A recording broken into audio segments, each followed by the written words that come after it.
This is the Lawrence County SportsNet, powered by LCAT. Gold heading back to Lawrence County. Your home for the County of Champions. Can you say 3P? Union Scotties, WPL champions. The Neshannock Lancers are PIHL Class 2A state champions once again. Swing and a miss. The Union Scotties. It's double gold for the County of Champions.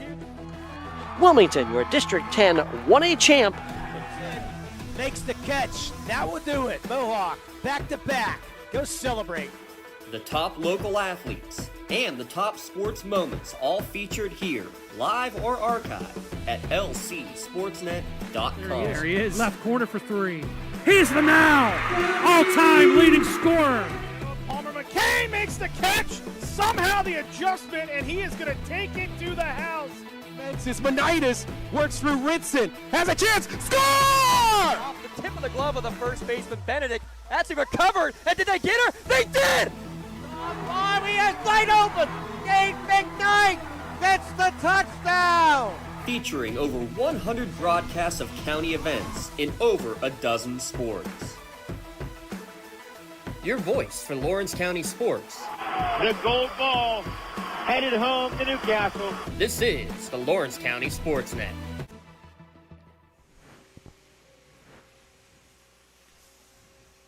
And we welcome you inside the Hess Ice Arena, the home of the Neshannock Lancers, where the number 1 team in the D2 Varsity Blues take on the number 4 Trinity Hillers. Hello, fans, home and abroad. Ben Kelly with you alongside Ty Polk in just a moment, ready for Neshannock against Trinity. Bring up top, Ty Polk. Ty, we got a great game of varsity hockey coming up right now. Yeah, this Neshannock team really has been rolling well over the last few weeks, looking to get back from a setback to the D2 Challenge Cup champions in Burrell, who last year fell in the D2 title game, a 3-0 loss there. But still, this Neshannock team has been really impressive over the last few weeks, especially after taking that stunning loss to Wilmington. Yeah, that loss to Burrell, like you said, it was a tough one. They lose 3-0 just a few days ago. We spoke with Coach ahead of this game. He said, well, we had a lot of things go wrong. It started off pretty flat, and overall they didn't get the start they wanted. To have a full roster, and an empty net goal makes it 3-0. So not the start they wanted. They get a good chance at redemption here, though, against the Trinity Hillers. Yeah, this Trinity team, this is their best season in quite a bit. Their last time in the D2 playoffs was 2019.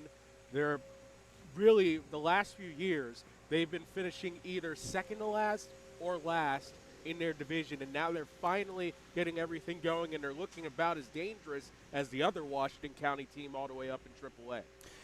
They're facing against the Trinity Hillers, like you said, and Seamus Coyle, Henry Coyle, the dynamic duo of brothers that run the offense for the Hillers. They're going to be the main problem to stop today.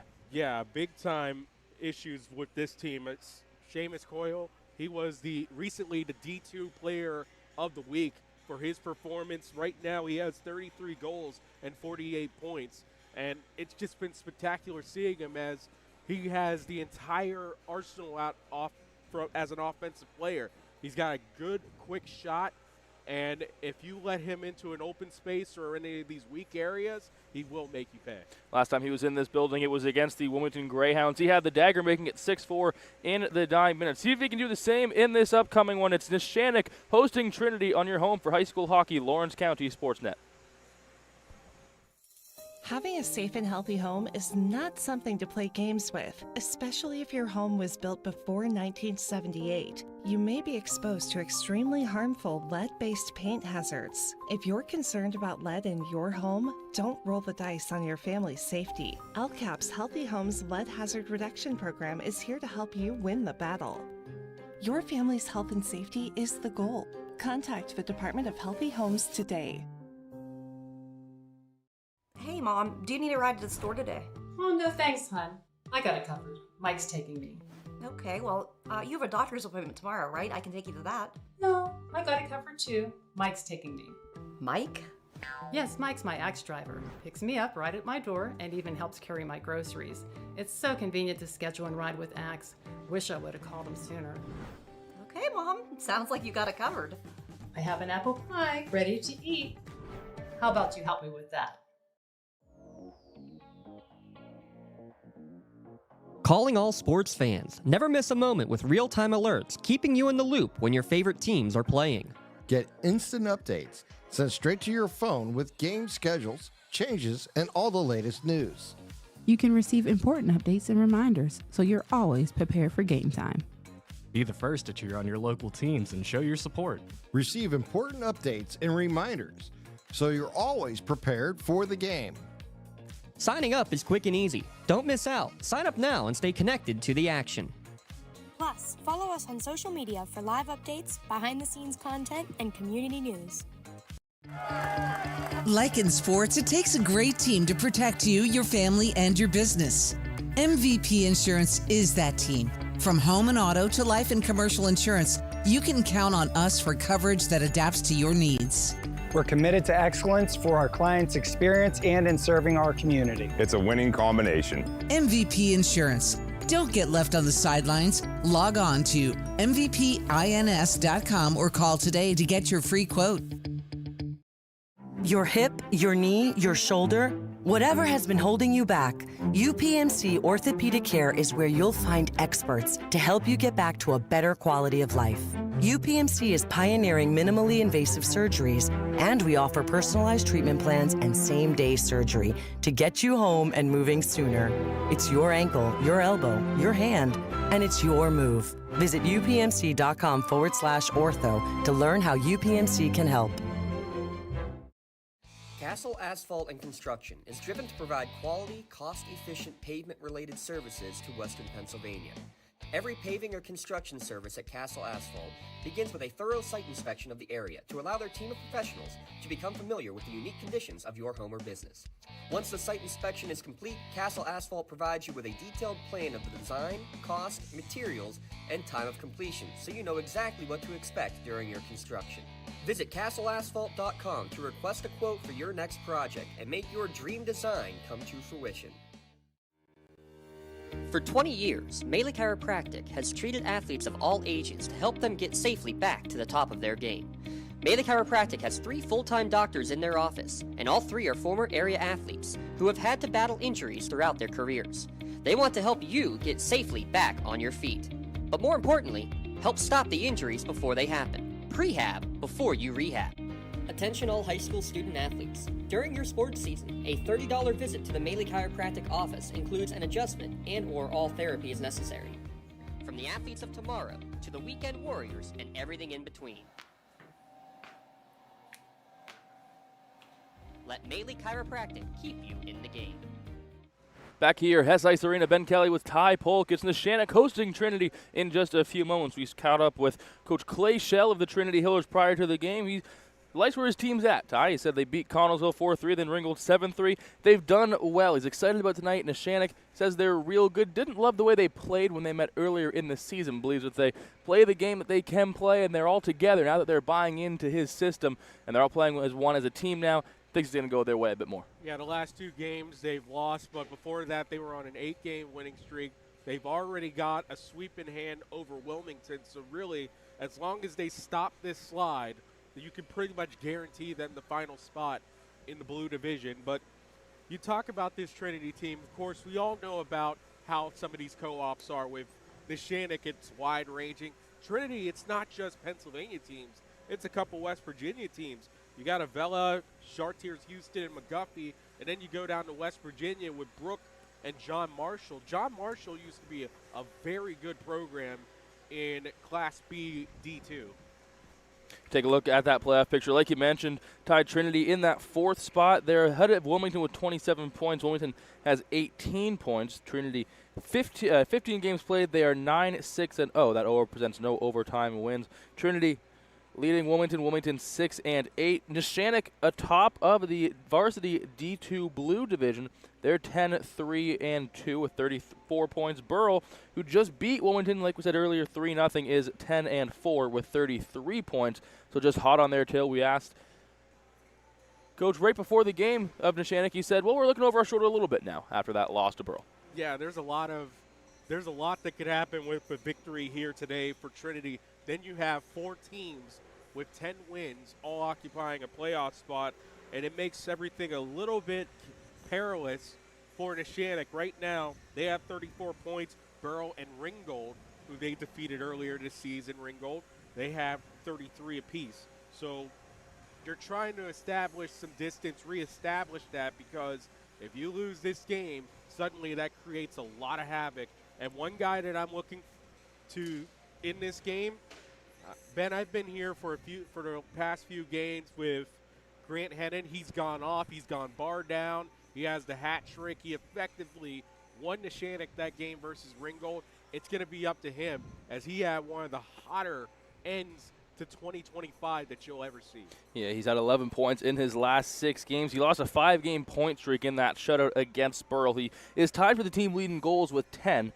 And he also leads the team with 32 penalty minutes, a rare thing where the leading scorer also in the box more than anyone else. The other player with 10 goals is Jacob Gruber, Ty. He has 10 goals. Then he's leading across the board as well with 13 assists, 23 points, and over a point and a half per game. One shorthanded goal, and that's one thing to look out for with both of these two teams. If they're on the penalty kill, that doesn't mean that they're just going to shell up defensively. You have Neshannock, who's tied for third in shorthanded goals with 4, and then you have Trinity, who have 5. That's second. All signs point to an offensive showdown time. Excited to see it, and we'll see it in just a few moments when we return. It's Neshannock and Trinity on your home of high school hockey, Lawrence County SportsNet. Works in Progress Painting wishes a successful and satisfying season to all the Lawrence County sports teams and athletes. Work hard and bring honor to your team, school, and family in how you play. Joe Wright and his family have been providing painting, window cleaning, and other property services for business and homeowners in the Lawrence County area for over 10 years. Their goal on every project is to provide a meaningful service that honors their customer, God, and their family, and to have fun while doing it. Works in Progress is now booking interior painting projects for both residential and commercial projects. Call Joe today at 724-714-4294 to discuss your next project. When the high school season heats up, make sure you have the best gear to support your school. Head to the Red Zone on Wilmington Road in Neshannock for all your county sporting apparel needs. From sporting goods to custom apparel to embroidery and more, the Red Zone has it all. Quality gear for all 8 schools in the County of Champions. Stop by and enter the Red Zone or visit them online at theredzonesports.com. Score big at the Red Zone.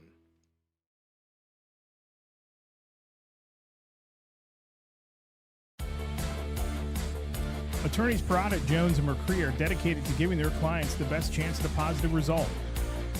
From personal injury, criminal and corporate law, real estate, municipal law, to wills and estates, their team will work with you through every step of the legal process. With Parada, Jones, and McCree, excellence is our guarantee.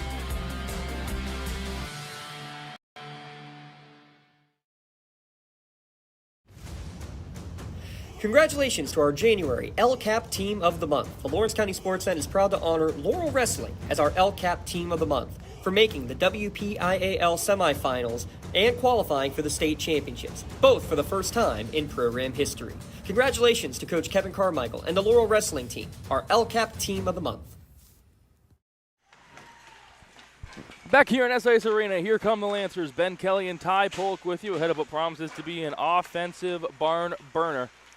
Two teams take the ice for the 5-minute warm-up. And Ty, so far, like we said, all things lead to an offensive showdown, and it's going to be the goalies that are going to have to do a lot of the heavy lifting. What does it look like between the pipes?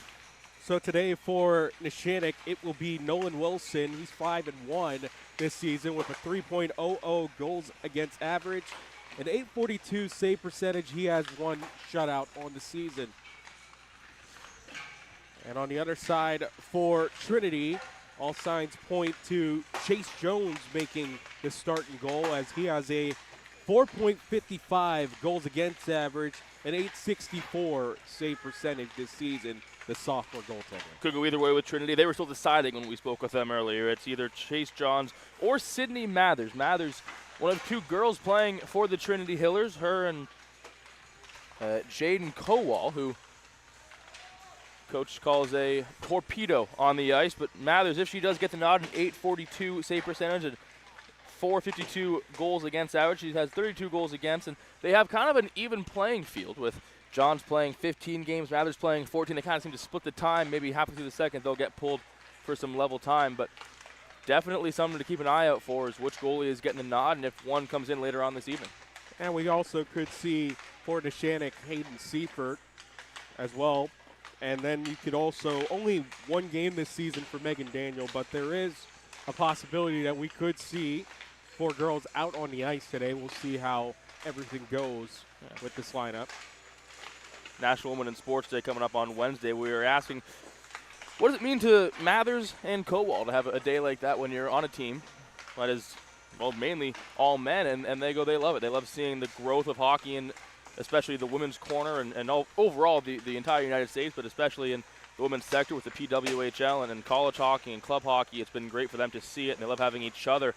Also being in separate dressing rooms, they kind of get their own room, but they also get, like I said, their own room with a bit more affection to it. They have their own room, but it's theirs. They get to make it their own, and they enjoy having each other. And they're closer than they would be in any other scenario, they say. And, of course, in the spring, we had the PIHL Girls Division, and you also have to check out that. It's been expanding every year. They added more teams. Pretty soon, it's going to be a little bit more. Maybe they might actually get a whole school team. Of course, a lot of things have to be made out to that, but it's been a really good run for girls in the PIHL and really for women across sports. I mean, we now got pro volleyball on national television, and it's not European volleyball, it's not national teams, it's actual teams in cities in America. You mentioned the PWHL. You also got women's American football with the Passion. They've been really with a good run as well. And then, of course, you got the women's soccer team around here, the Pittsburgh Riveters. I mean, it's a really good time to be a woman in sports because there's more opportunities than ever. It's not just Europe anymore, maybe these pro leagues that might be around for like 3, 4, 5 years and then they merge with another or they just outright fold. There's actually a path forward. No doubt. Moments away from puck drop here in Hess Ice Arena. Neshannock and Trinity when we come back on your home of high school sports, Lawrence County SportsNet. Being the home team, to playing at home. And at LGKG, we have been your home team for over 90 years. We're more than just a law firm. We're your friends, your neighbors, an advocate when life takes an unexpected turn. We're not just lawyers that practice law. We live in this community, just like you. When you need us most, we're at our best. When you're looking for quality concrete services, contact the experienced professionals at Doran Concrete. Our company is family, locally owned and operated, and has been serving the community for over 30 years. Get residential or commercial concrete services for any size job. Our skilled professionals offer prompt and reliable services at an affordable price. We believe in the principles of honesty, integrity, and reliability. Get in touch with us for exceptional concrete services at prices that you can afford. Does your blueprint not match the vision of your building project? Not with Creative Edge Architecture. From concept to creation, Jeff Measle will help tackle the complex problems, creating design solutions and construction experience. Creative Edge gives you the edge design and construction meet. For 20 years, Melee Chiropractic has treated athletes of all ages to help them get safely back to the top of their game. Melee Chiropractic has 3 full-time doctors in their office, and all 3 are former area athletes who have had to battle injuries throughout their careers. They want to help you get safely back on your feet. But more importantly, help stop the injuries before they happen. Prehab before you rehab. Attention all high school student athletes. During your sports season, a $30 visit to the Melee Chiropractic office includes an adjustment and/or all therapy is necessary. From the athletes of tomorrow to the weekend warriors and everything in between. Let Melee Chiropractic keep you in the game. Back here in Hess Ice Arena, Ben Kelly, Ty Polk, Neshannock ready to take on the Trinity Hillers. The teams take the blue line, ready for the anthem as we take a moment to honor America with the singing of the Star Spangled Banner.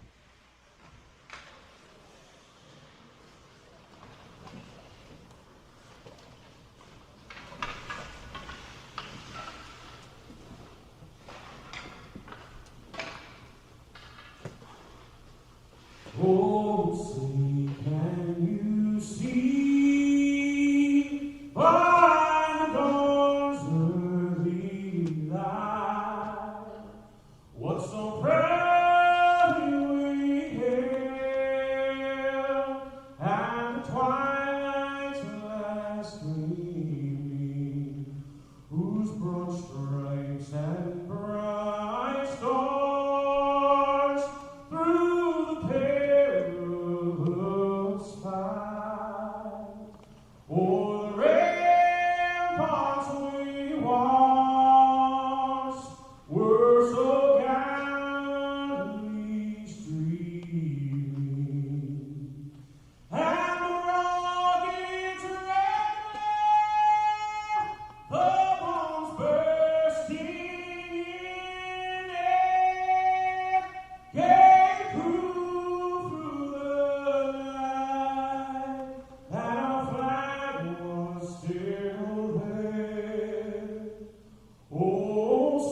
Neshannock and Trinity coming up right away on Lawrence County SportsNet. The Neshannock in their home whites with the red shoulders, red stripes. And Trinity head to toe in blue with the diagonal script going across with the white buckets. Neshannock a sharp gray helmet going for it. And as we said, still no sign of that Trinity goalie. Well, now we have one. Looks like it'll be Chase Johns getting the nod in the crease. And again, an .864 save percentage. 4.55 goals against average.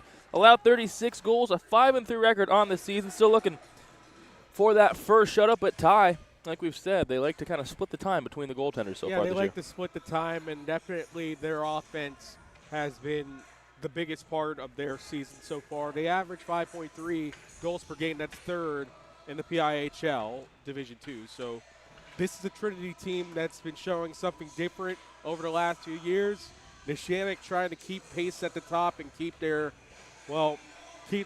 crown on very tightly in a tightly contested race here in blue. Grant Hennon heads to the face-off. That is going to go against Cale Bitts. Hand in the air. We're underway. Neshannock wins the face-off, looking to avenge a 3-0 loss to Burl. Trinity looking to break a 2-game losing skid in the zone as Cavell looks to clear. Will be taken up and along the end boards. Now here comes Trinity trying to get into the zone. Still no action. Fought over in the neutral zone. Dumped in. Behind the net of Wilson. Taken now by Cavelli. Comes around to the near side. Puck lost as Bitts applies the pressure on the pinch. Seamus Coyle fights to keep the puck in the goal, and it'll be sent down the ice. And in the air, whistle blown. We'll do it all over again back on the near side face-off circle. So that was an icing just to relieve the pressure there by Neshannock. This Trinity team, they love to go, advance in on the forecheck. Expect to see something like a 2-1-2. Hennon and Bitts back in the face-off circle. Seamus Coyle leading scorer for Trinity on the near side wall. He'll take it right off the draw. Coyle against O'Donovan, now behind the goal. Coyle on the back end to the far side. Dumps back out to the point to his brother Henry. This is tipped in front and goes awry. Sidewall, O'Donovan gets the body laid on him. Now here comes Trinity trying to center in front. Loses the puck. Dealt back out to the top of the point. Tipped by the defenders. Still a loose puck taken by Bitts now. Dumps and chase. Coyle in pursuit. Body laid on him. Giblets there in support. Great defensive pressure so far by the Lancers to ensure that Seamus Coyle, who the offense has run through on Trinity, can't get anything going. Yep, Taracco closing off that defender on the far side wall, able to get that puck one back. Icing waved off. No time for Neshannock. They'll clear it down the sidewall. Burgess loses the puck. O'Donovan right there in front. Here's a nasty turnover shot. Is stopped by Wilson. Deflected to the far corner. Centering chance, stolen away, and cleared by the Lancers. Yeah, Giblets whipping. Primo giveaway right in the slot and got that chance. First real bit of ozone time for Neshannock so far this evening as Trinity looks to clear. Puck on the near sidewall corner. This one swung all the way around to the sideboard. Already 2 minutes gone in this first frame. Here's a centering chance in front. Puck is fought over. Still loose in front, digging at it. Finally pulled away. And they'll go back to the point. Shot from the slot, stopped, blocked ahead by one of the defenders. And a desperate attempt to clear the puck is going to result in an icing for Trinity. And it seems like it's not going to be back and forth. It's going to be sit in the ozone for a while until you can ice the puck, get it clear, some fresh legs on the ice, hopefully. Yeah, credit to Butch Burgess. He was the one that was trying to jam it in on the left post, and standing his ground was Chase Jones. I think he had the pad stacked right there. Was trying to go Hasek a little bit. First ozone face-off for the Lancers is lost and cleared. The time has Fisher as he's in pursuit by Dadia. Taken up the ice by Sumner. Dump and chase, a quick little line change for Neshannock. As the Hillers break out now, potential 2-on-1, it'll be a 2-on-2.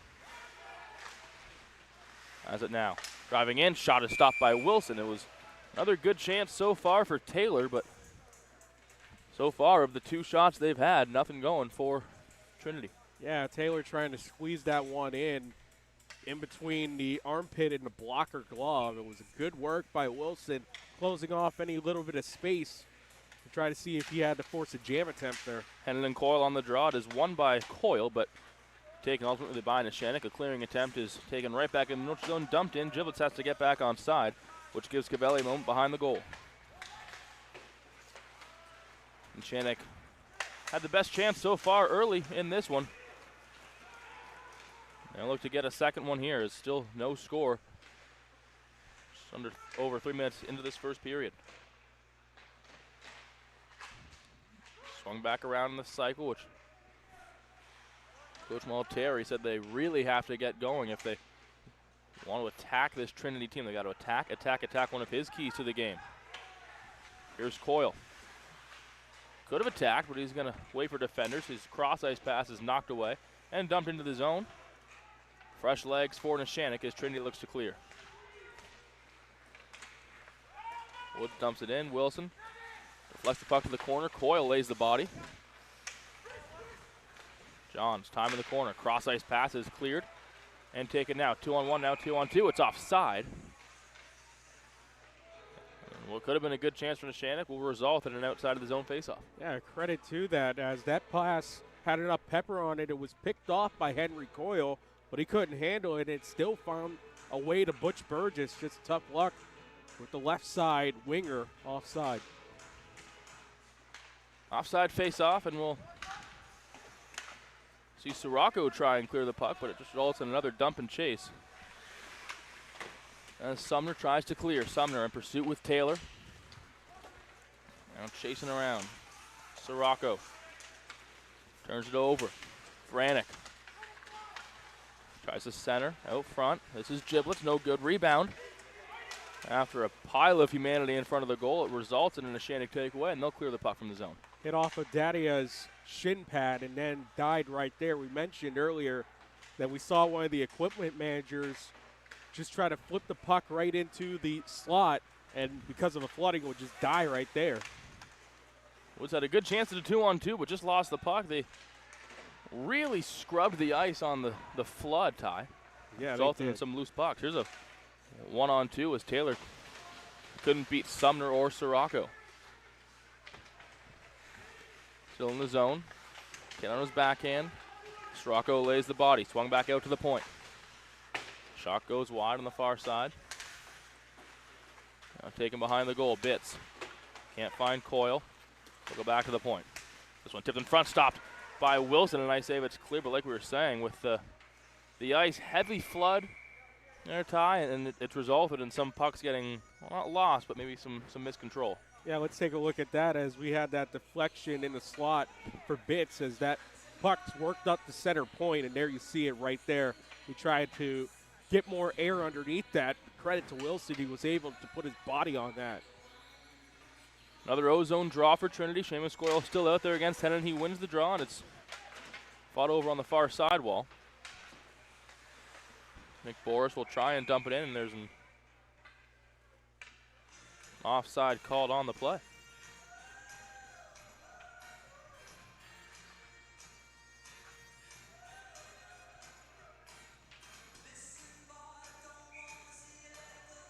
Heading for the Lancers. Place a draw and then dumped in by Johns. Chris Johns will ring it around the boards. Been a game of keep away so far, Ty.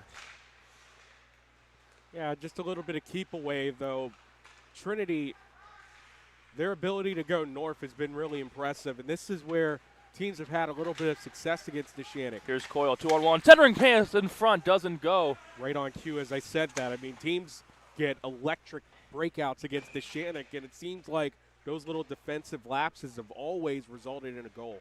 It is the heavy press that gives and takes away the double-edged sword, as you can really get some offensive pressure going, but if you're caught on your toes and someone slips in behind you, it's just going to be an uncomfortable situation. Hayden Sievert will take the face-off for Neshannock. She's going to be met with Ian Vranick on the near side.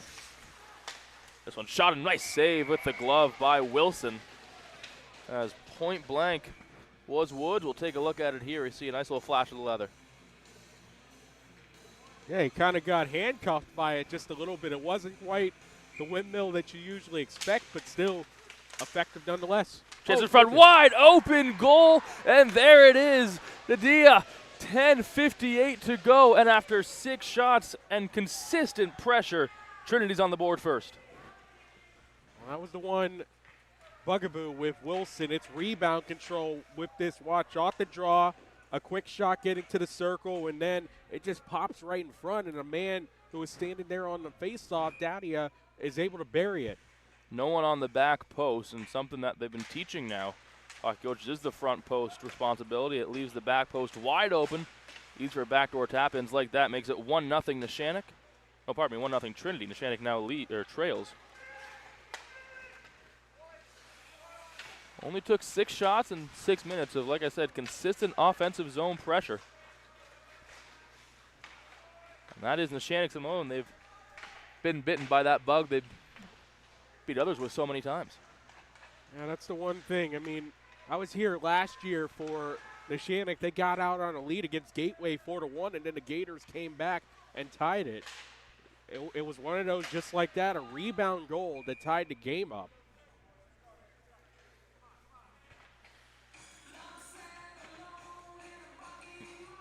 It is the first goal, the 7th goal of the season for Bobby Dadia. It's his 12th point.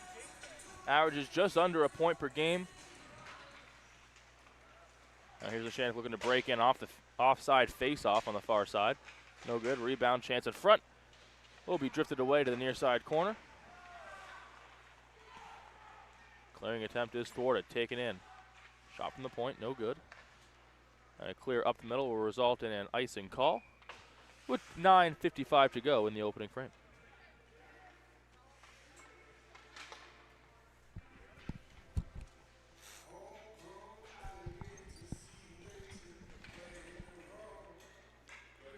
Only goal of the contest so far coming from Bobby Dadia. He had an assist in the loss against Morgantown. He's lost his multi-game point streak after that loss to Burrell. Well within his rights to start a new one. This is a block shot in the high slot. They call hand pass. Hand pass, yep. And Bitts pleading his case, saying he was not. He blocked it. Yeah. But he's contesting that he didn't push it with his hand. He kind of just nudged it with the stick, and it just happened that his hand was nearby. He'll take a face-off against Hennon back in his own defensive zone. He'll win it to the near side corner, and Henry Coyle blows a tire, which allows for Neshannock to take some time to cycle it down low. Centering chance in front. Right back to Neshannock. Seems that Trinity just got off the bus as quickly as they could today and been applying that pressure early and often. It's about a 2-hour bus ride. That's a lot of energy. Hennon, heavy press. Now Seamus Coyle looking for his brother Henry. He'll look for giblets on the back post, no good. Now here's Henry, puts one on net. Wilson will take the rebound, cover it up. 8th shot of the contest for Trinity. That doubles what Neshannock's offensive effort has been. This reminds me a lot of the start against Ringgold for Neshannock. They were under siege early. They were able to settle themselves down afterwards, but this one looks like it might be sticking a little bit. That was deflected. And around the near side comes Sirocco on his left hand, now backhand. Taking up the ice, Hemming. Loses it, starts with the backhand. This shot is kept just nearly with the glove. Chase Jones, he's got to lean back like Fat Joe to get that one off the goal line. The puck went all the way to the center line. It got cleared from there, but man, I'm wondering how it looked like it trickled past him for a second. I thought I was waiting for the goal for the referee to say, yeah, it's a goal, when it never happened. And it's always tough. And the board went out. Yeah, the scoreboard's gone off, so we won't have a. Still have the time, but no score. The score is 1-0 for Trinity after a Bobby Dia goal, with 9:58 remaining in, or 10:58 remaining in the first period. And I seen that on. Ben, I'm on a Facebook group called Vintage Scoreboards, and it seems like someone has been putting up a lot of the scoreboards of the area around here. I've seen the Ice Castle down in Castle Shannon, and of course I've seen Hess Ice Rink earlier today, so I guess this is just having a little bit of fame going to the board's head. Well, they're telling players to go to the bench as they take a break. We will too. 1-0 Trinity with 8:47 to go here in the first frame on your home of high school sports, Lawrence County SportsNet. Thank you for calling Axe. Where can we take you today? To work, to the store, to Grandma's house. Axe can get you there, but it's much more than a ride. It's a joy ride. I'm helping people. I'm getting them out of their house. I'm taking them to their doctors, to the grocery store. They say I'm entertaining. Okay, we laugh, we joke, we sing, we tell stories. They're like family to us. Even if it's the same day, to schedule your joy ride, call Axe today. Lawrence County SportsNet is proud to honor Wilmington's Reese Bruckner as the January Red Zone Female Athlete of the Month, as the county's leading scorer, approaching the 1,000 career points mark as well. Lawrence County SportsNet is also proud to honor Laurel Wrestling's Casey Wilson as January's Male Athlete of the Month for getting his 100th career win on the mat and helping the Spartans to their first ever PIHL berth in program history. Congratulations and best of luck to Laurel's Casey Wilson and Wilmington's Reese Bruckner, the January Red Zone Athletes of the Month. Congratulations to our January LCAP Team of the Month. The Lawrence County SportsNet is proud to honor Laurel Wrestling as our LCAP Team of the Month for making the WPIAL semifinals and qualifying for the state championships, both for the first time in program history. Congratulations to Coach Kevin Carmichael and the Laurel Wrestling Team, our LCAP Team of the Month. Your hip, your knee, your shoulder, whatever has been holding you back, UPMC Orthopedic Care is where you'll find experts to help you get back to a better quality of life. UPMC is pioneering minimally invasive surgeries, and we offer personalized treatment plans and same-day surgery to get you home and moving sooner. It's your ankle, your elbow, your hand, and it's your move. Visit upmc.com/ortho to learn how UPMC can help.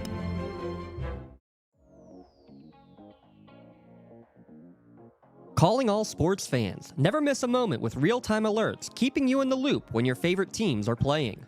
Get instant updates sent straight to your phone with game schedules, changes, and all the latest news. You can receive important updates and reminders, so you're always prepared for game time. Be the first to cheer on your local teams and show your support. Receive important updates and reminders, so you're always prepared for the game. Signing up is quick and easy. Don't miss out. Sign up now and stay connected to the action.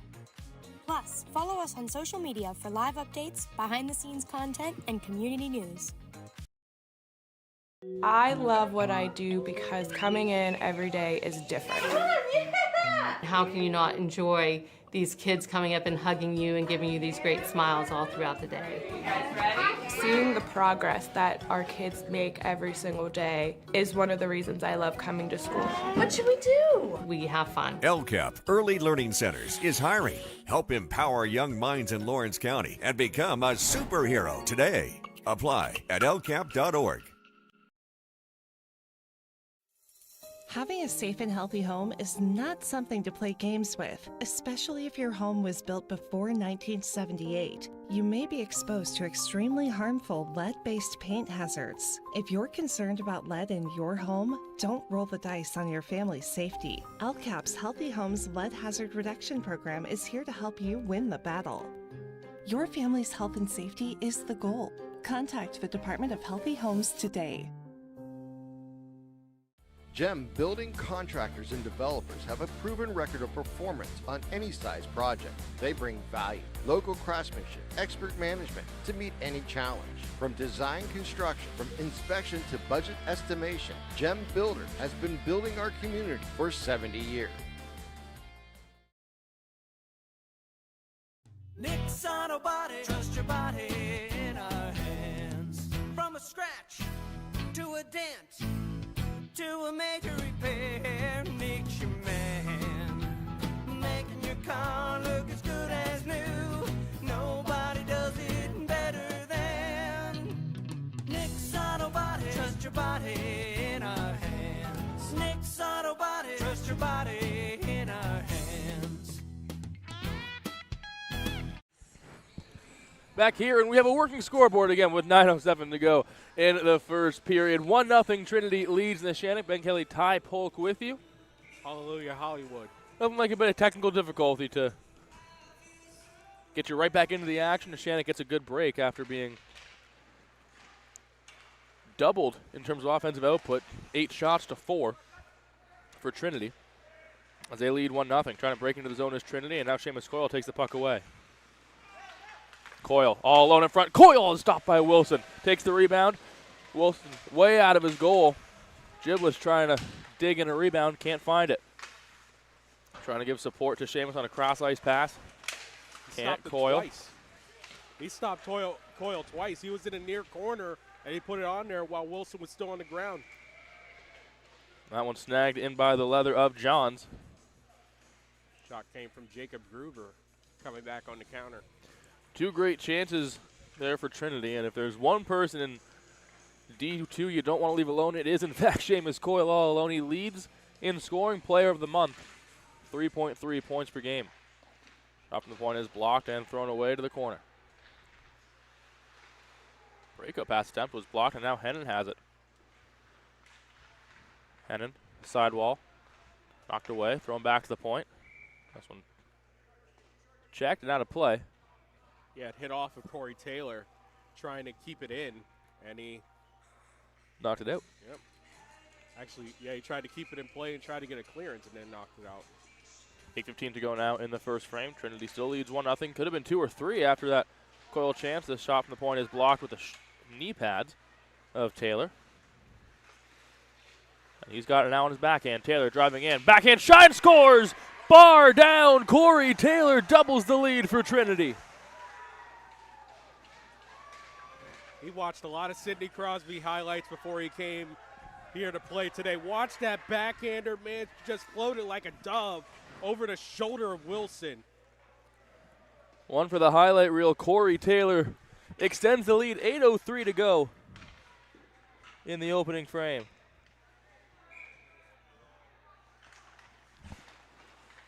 Face off one by Neshannock, and they're now going to play some serious catch-up. Down 2-0.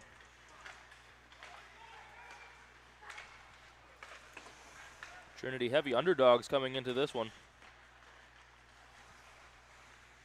And they've come out hot less than halfway through the first period. And no tripping call on that play. Fans and the Trinity bench confused. Yeah, Sam Henning was thinking, oh, I'm going. And then he touched it and nothing happened. And it does lead the team in penalty minutes with 32 as that one is gloved down by Johns and whistled dead. It's going to stay 32 penalty minutes for Hennon on the no call. I'm going to stay 2-0 for Trinity after the save by Johns.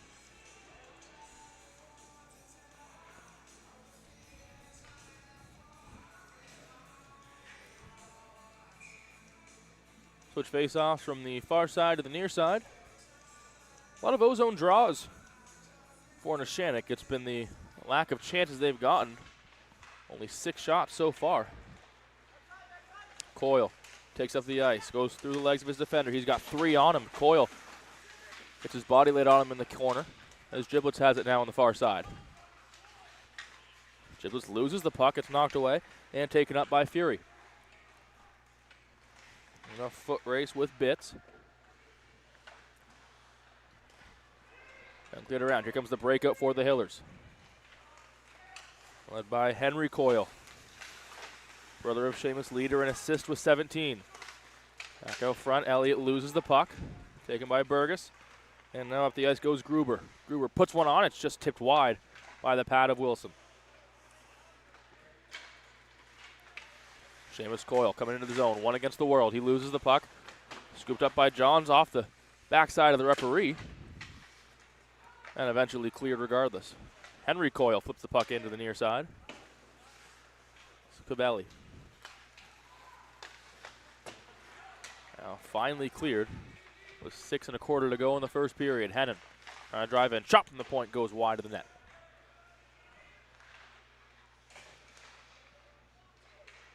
Pass back to the point was taken by Seamus Coyle on a long shift. No, that's Giblets rather. And that shot blown dead. Johns faced 7 shots in the first 11 minutes of this period.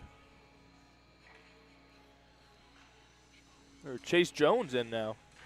Yeah, it's Jones. You had it misspelled. You had Johns You on got the a brain. typo.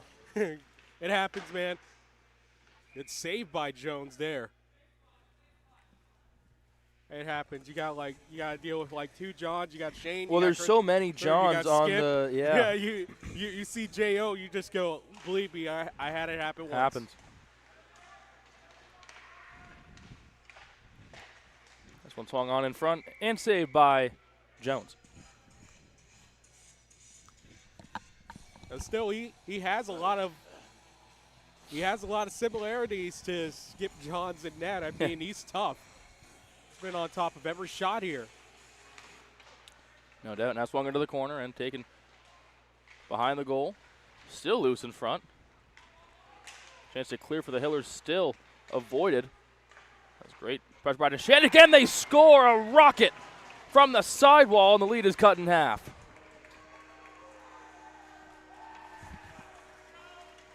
Ryan Hazy picks up his 4th of the season. Yeah, and you look at that. He gets the pass off of that. And guess who comes up with the assist? It's Grant Hennon, as Ryan Hazy puts one right off the cash register and in. You can hear it from here. So just less than a minute after Trinity extends their lead, it's cut back in half.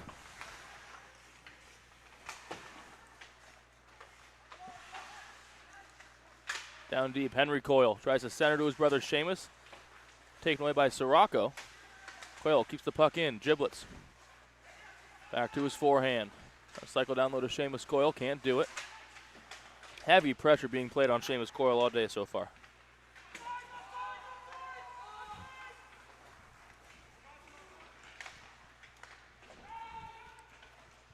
No icing. Waved off with the tip.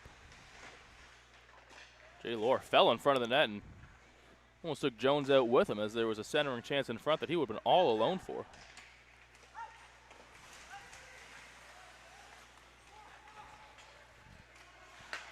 A giveaway here. Dastardly. It's Giblets all alone. He shoots and scores, restoring the 2-goal lead.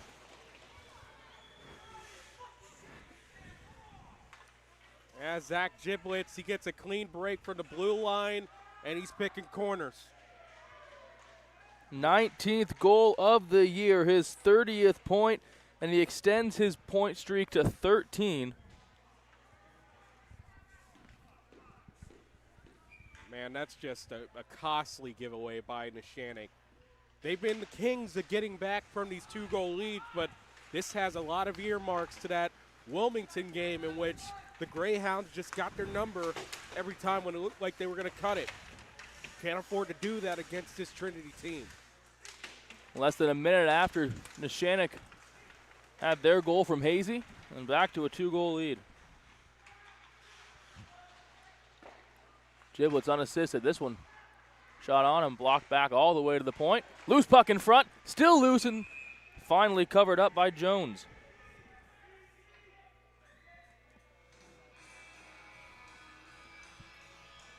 Well, we said it was going to be an offensive showdown tie, and so far, 3-1 in the first 13 minutes of the game. Yeah, you got to give a shout out to the goaltender there in Chase Jones as he starfished on the ground to keep that out. Neshannock has now passed Trinity in shots. They lead 13-11, so 12 saves for Jones. And we actually do see Trip Johns, the Neshannock goalie, putting his helmet on. Curious to see if there's a change coming that way.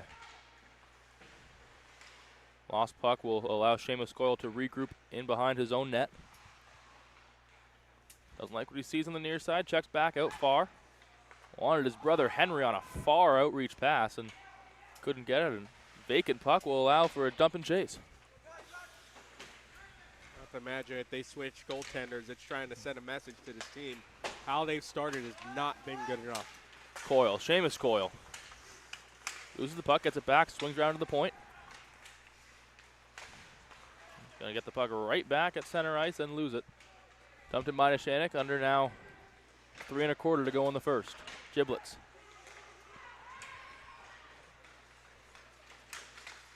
Driving in, Giblets loses the puck on the shot. Now Coyle has behind the goal. Henry Coyle, center to Giblets, shot blocked in front. Rebound taken in front. Wilson makes the initial save and covers up the rebound. And Gruber giving some love to Seamus Coyle after the play. Some low cross checks. Up right to the lower back. You don't like those. By the way, we were talking about early on the shots. Trinity had I guess, doubled it. Now it's Neshannock out in front by 1. But it doesn't feel like that. No, and it's been those second chance opportunities for Neshannock, Ty, as they've gotten a lot of chances to dig in on Jones and pick up some dirty extra chances instead of Trinity, who's gotten point-blank opportunities, which has led to this 3-1 lead they're carrying in the twilight of the first period.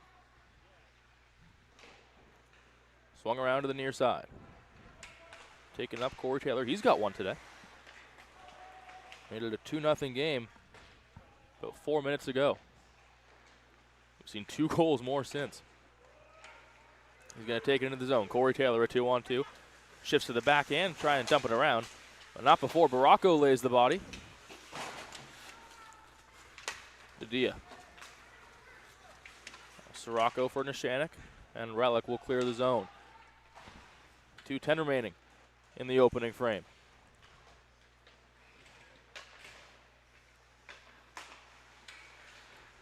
Puck taken away by Dia and dropped in. Centering chances lost. Now here come the Lancers. Driving in, Reese Fury. Dumps the puck into the corner. Circles it around all the way to behind the goal. Chance in front, poked away, rebound. It's been a great job by Trinity to clear the net so far. We've seen a few chances where Neshannock's been able to dig on the goal. Taylor laying the body after the whistle. And one of the linesmen had to say easy, easy, easy up there. But, yeah, that puck was wheeling all the way down here. I'm not talking about West Virginia. And then it finally made its way past the red line. I mean, frankly, if I was the official, I would have just said no icing and keep it going. Trinity wins the draw to go behind the goal, and they'll cycle it back up, try and find Seamus Coyle on the far side while they do. But Ben, just to say this, we do apologize for the camera right now. We're trying to get some overexposure issues and then switch to a new one right now.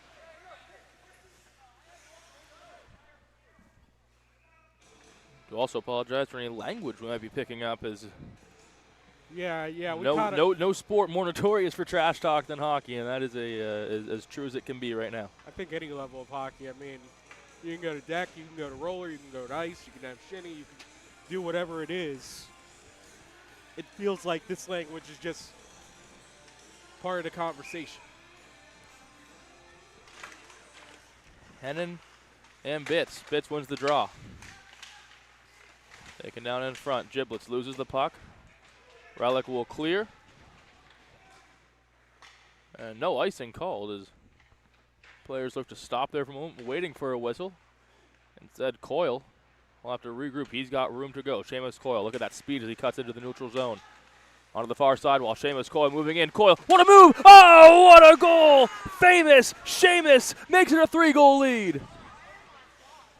This guy's nasty. Comes right off the wing on. right down the left side. Watch that. Here's your jock. Here's your jock. Let me put that on the backhand.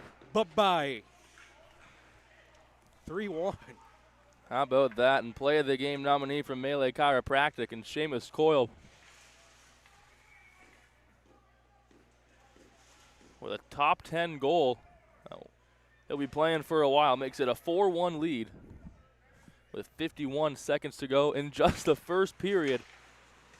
Well, we said it was going to be an offensive showdown. So far, it's been an offensive showcase for the Trinity Hillers.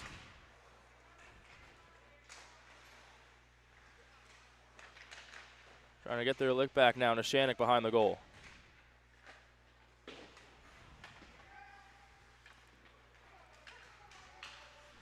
.27 seconds to go in the opening frame. Penny for the thoughts of Coach Mike Multeri, who said, we got to stop Seamus Coyle now. Down below the corner, 13 seconds remaining in the first frame. Taylor dumps it back for the Hillers. And Sumner, Phillips has it. Shot from the sidewalls, Vranek, rebound in front. It's loose and the horn goes. So at the end of one frame, it is 4-1 Trinity after the Seamus Coyle goal. We'll take a minute. We'll be right back. Trinity, Neshannock on your home of high school hockey, Lawrence County SportsNet. When it comes to protecting those you love, the businesses you've built, or the things you've earned, you need someone you can trust. Who better to protect your interests than a local insurance agent? Pontius Insurance is a team of local agents helping local residents in Lawrence County and surrounding areas, specializing in auto, home, business, and life insurance. Come see Dan Pontius, Jessica Dix, and Tracy Giddings, and the rest of the team at Pontius Insurance, and receive the personalized service you deserve. Whether you're hosting a big party, it's family dinner night, or you just need a place to go and watch the big game, the Crane Room Grill is the place to be. Need that something special for your upcoming event? Ask about the CR Brewing Company's custom brewing options to give your big day that personalized touch that your guests will never forget.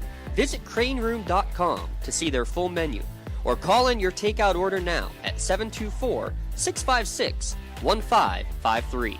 The Crane Room Grill and CR Brewing Company, a winning combination.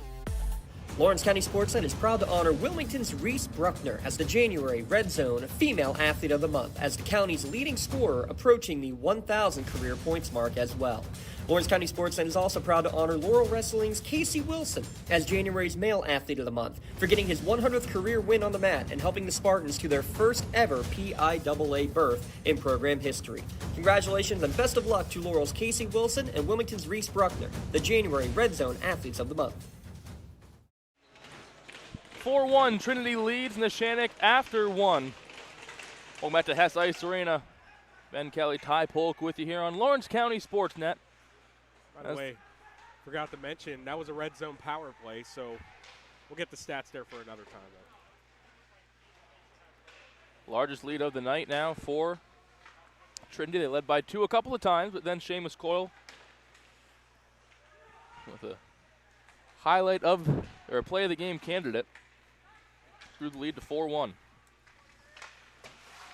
Hennon now in the slot, delayed penalty, and Hennon rips it top corner. Grant Hennon on the delayed penalty. Taya just called him the natural, makes it a 4-2 game and cuts the lead to 2. Yeah, can I get a witness there? Talk about that. Get on the circle. Oh, buddy. If he's picking corners, you better look out. Grant Hennon, pass me some Hetty. Just 36 seconds into the second period. And Grant Hennon makes it back to a 2-goal lead. And a slightly smaller hole to crawl out of for Neshannock.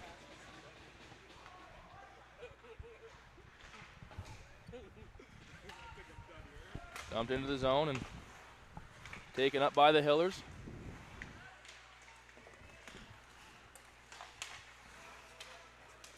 Phillips will clear. You heard Jones there rather saying, just get through with it. Well, it seemed to be the third or fourth attempted clear, and it's now back deep in behind the net of Jones in the Hiller zone. On a breakout pass. Swung up for Vranek. He's hit hard into the far side corner. Breaking into the zone now, 1-on-2. Behind the goal, Hennon again. Wanted his second and as many shots, but it was great defense to force him to the outside. Yeah, great defense. He could only do a pass up the wall, and there was deflection on it. Back around to the near side. Chipped out, but Neshannock gets to regroup as Johns will have to leave the zone. He's offside.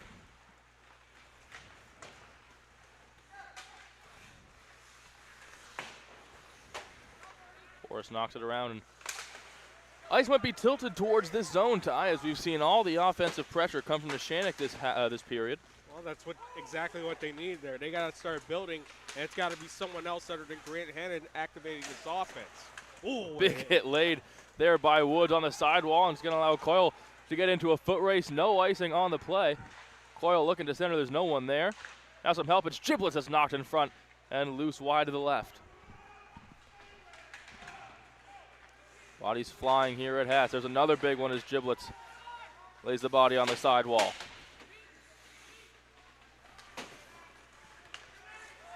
Good hold. Great hold there by Lohr on the top of the zone. Bitts lays the body on Johns, but it allows for Lohr to get the puck on the sidewall. Heavy scrap coming as Johns will walk over Lohr. Yeah. Give him a pat on the head as he went to trot over him. Yeah. He just got caught up in his emotions after that. He took a hit from Cale Bitts. He didn't like that, and he just wrestled him down to the ground, and that's a hold. Look at just another red zone power play. That's another thing with this Neshannock team. I remember hearing them in before the Wilmington game. They wanted to hit everything that moves in that game. They wanted to showcase their power, and it was Trinity putting that on them right there, and that's a penalty you just can't take. It's a red zone power play, of course. Trinity 1 for 1 this season. 19% on the power play. That's 10th in D2 for Neshannock. 3rd on the penalty kill. That's 86%. Cycled around the sidewall to Vranek. Going to cut across the slot, then drop the puck back to Phillips from the point. Shot blocked in front and swung back around. On the sidewall again, now behind the goal. Wraparound attempt. No good. Thwarted. And Vranek will take it back. Vranek has Phillips at the point. Phillips a shot. Goes wide. He wanted a tip. Taylor has it. He'll try and swing it back up top. The puck fought over. Loose at the hash marks, and it's just going to have to be taken in by Wilson. 1:18 left in the power play. I think they wanted more than a tip on that one. That was purposely going off the end boards, and a little bit of activity on the end wall here at Hess Ice Rink.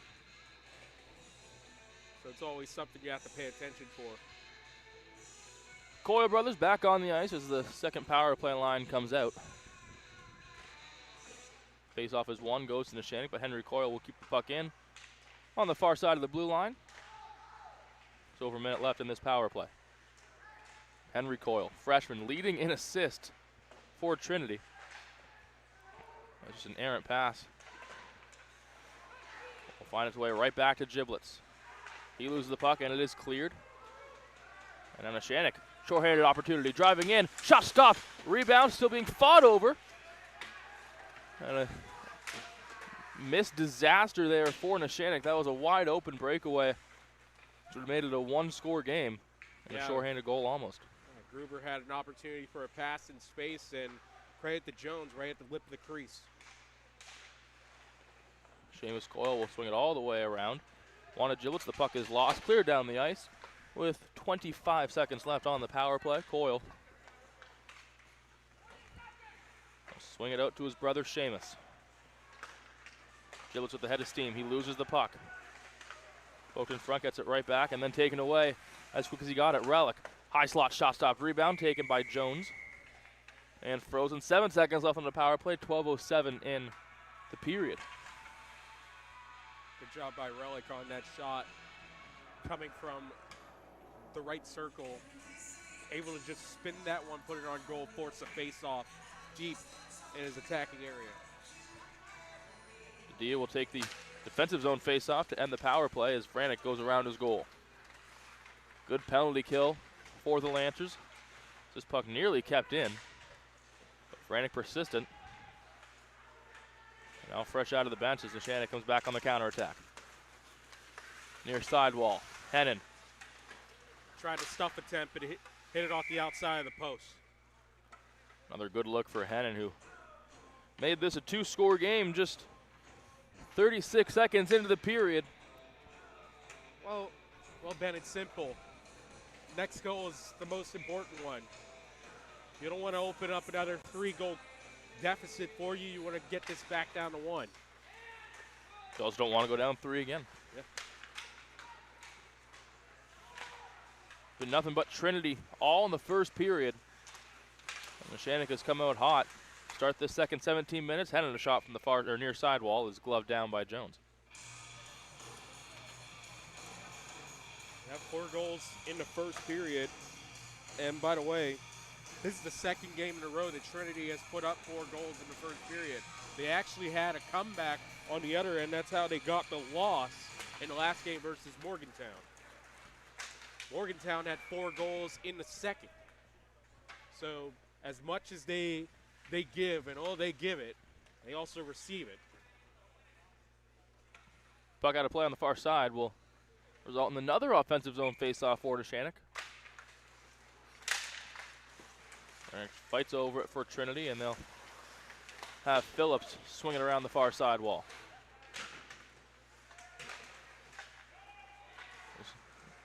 Nearly knocked out, or nearly kept in as it's just knocked out. Cross-ice pass from Vranick. They'll ping-pong it. They want Phillips. Can't win the foot race, but Taylor is there, who loses the puck. This will swing it back in. Now a foot race for Taylor. Icing is waved off.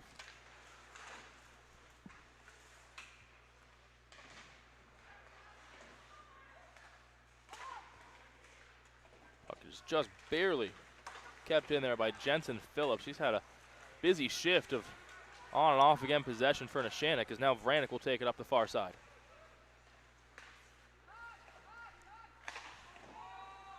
You can hear Jones. You can hear Jones with almost quarterbacking, reminding his players they've got time, they don't have time. Driving in, shot stopped by Jones. Burgess with a point-blank shot from the slot. Heavy contact on the far side.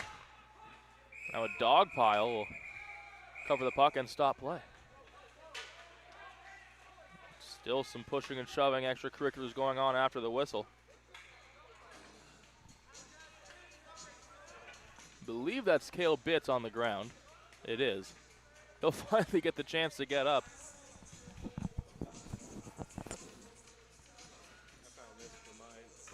Looks like we'll stay 5-on-5. No, we're gonna. Yeah, we'll stay 5-on-5 after all that.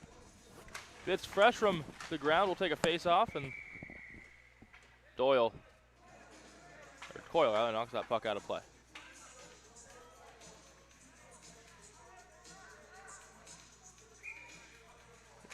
Just under an even 10 minutes to go in the second period. 4-2. Trinity leads Neshannock. Puck kept in at the Trinity line. Here's a shot knocked away off the ankle of Elliott. Phillips is ready to break free. Coyle lost the puck off his backhand. He was going to try to split the D if he had gotten it. And for all Hennon's done for Lancers today, including getting the only goal of the period, he's just drawn himself offside and taking the puck outside the zone. Well, I think you'll be fine with it with how well he plays offensively. You understand that aggression is no doubt what makes him what he is. A PIHL All-Star, one of the better players up here in the Blue Division. Down behind the goal. Relic knocked the stick of Elliott loose. He's got to play catch up now as Bitts takes the puck off the ice. He wants to try and find Seamus Coyle. Loses the puck, but Giblets keeps it in for Trinity. Now Neshannock on a breakout. Driving up against Henry Coyle. Sirocco loses, regains.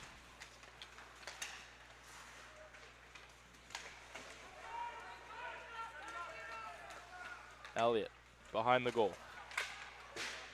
Wanted Seamus Coyle. The puck was tipped and knocked out of bounds. 8:59 left to go in the second period. Trinity still looking for what they had in that first period of just pure offensive dominance. Yeah, and it was a really impressive period, and that shows how much strength this D2 division has. Last year they had their own state championship last year, and it was won by Burrell, but they're not going to have that this year, and I think it's a shame. There's a lot of good hockey at this level. Co-op hockey should be protected and treated just like other divisions here. Behind the net they go, and oh, what a save by Jones! As Relic was right there on the back door, the outstretched glove of Jones kept that a 2-goal game. Relic just can't get the puck on the near side, and Vranek will shift it around the corner. Still in the zone is Neshannock. This one knocked away by Woods. Spinning off his backhand, loses it. Relic again with it. Boy, that left pad of Jones strong again. He had another opportunity like that on a jammer.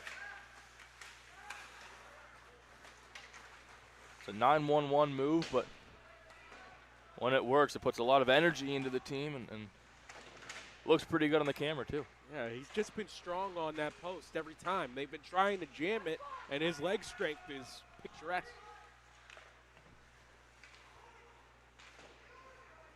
Dumped in, icing waved off. Gruber cherry picking, and Phillips wises up to it. Here's a big shot from the point. Rebound off the big pads of Wilson. First shot he's seen in a while, Wilson. It's been all Trinity. Here they come again. Neshannock driving in from the slot. Poked away and taken by Vranek off the boards. Yeah, I will say this. Neshannock's offense has gotten it back in control here. It's just not the board being helpful for them. Whoa. Big body laid on the near side. Johns laid out to Dia.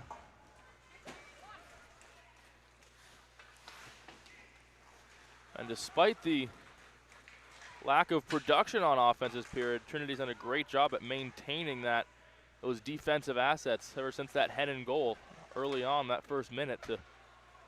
So you can have the puck all you want, but they're not going to give any crazy chances away. There's been a lot of off the boards, dump and chase. It felt like they double shifted Hennon a few times out here. They do have Coyle for a breakout pass. It's tipped away, and behind the goal goes Neshannock. Hazy comes in behind.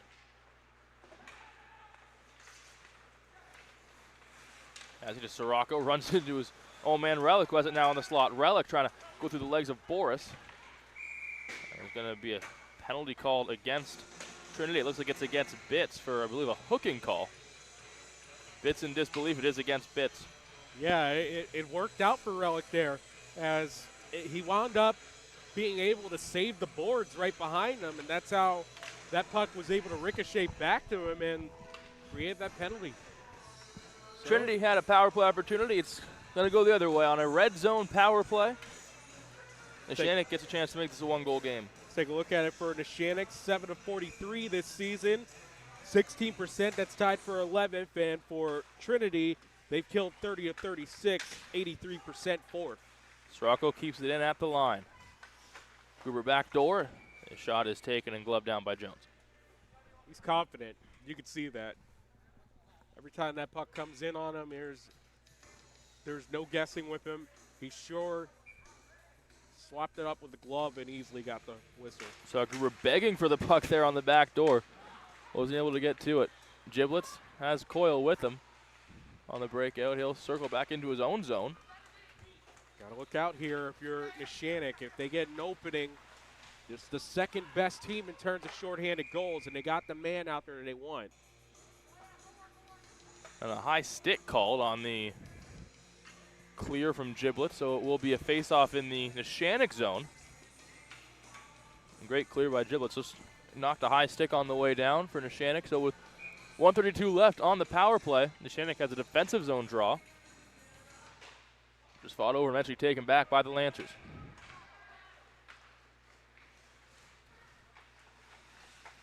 Centering chance in front. Shot stopped, rebound, taken away and cleared. Good composure by Phillips to get that puck out as quickly as he could. Giblets took a shoulder there trying to regather that puck. 3-on-2 for Neshannock. Trying to center, they can't. Shot on will go off the pad and find Gruber on the near side. Gruber centers, Sirocco shot, blocked along the way by Henry Coyle. Relic to Gruber. Tries to center, goes to the corner. Giblets lays the body. Covers the hand with his puck, or covers his puck with his hand. Now Gruber on the circle, shot stopped off the near side by Jones with 37 seconds left in the power play, and frustration comes out from Gruber. Yeah, if that puck was more on line to him, it was just a little bit in front of him, he was looking to hammer it on a one-timer.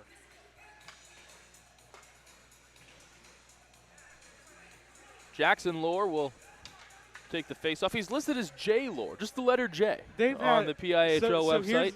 Here's the thing. They also don't have Tatterson as a senior. I learned in the years that I've done this, sometimes there's just a information error, so you have to go back to last year's roster to get it correct. Lohr had a big goal against Connellsville. It was the game winner a few months ago in the same building. Using that big body to bully Samuel in front of the net. 17 seconds left in the power play. Swung back out to the point. Here's a shot, goes high and out of play. It hit off of Sumner, and that would have been well high. That was a high stick. As he was bumped and the stick came up, the shot was already high enough. And it was him redirecting that out of play. I'm kind of shocked that they're not pulling this face-off out into neutral ice. Brannick will take the defensive zone face-off, trying to kill off this power play. Shot from the point. Tipped in front, and Jones swallows it up. 7 seconds left now on the penalty kill for Trinity. They've done a great job at limiting the chances after that Grant Hennon goal in the first 45 seconds of the period. Got 7 seconds on a penalty to Pitts. Late change for the Hillers. Draw one, back out to the point. Puck goes in front, goes wide of the corner, penalty is over. Pitts goes right to the bench. Relic. Now Hennon. Cross ice pass. Finds Hennon again, backdoor, loses the puck. This is Relic. Pass to the point is lost. Goes out of the offensive zone, and Woods will clear. Puts in a lot of time, I thought to clear. Now Hennon has a center in front. Puck knocked away. Taylor trying to clear.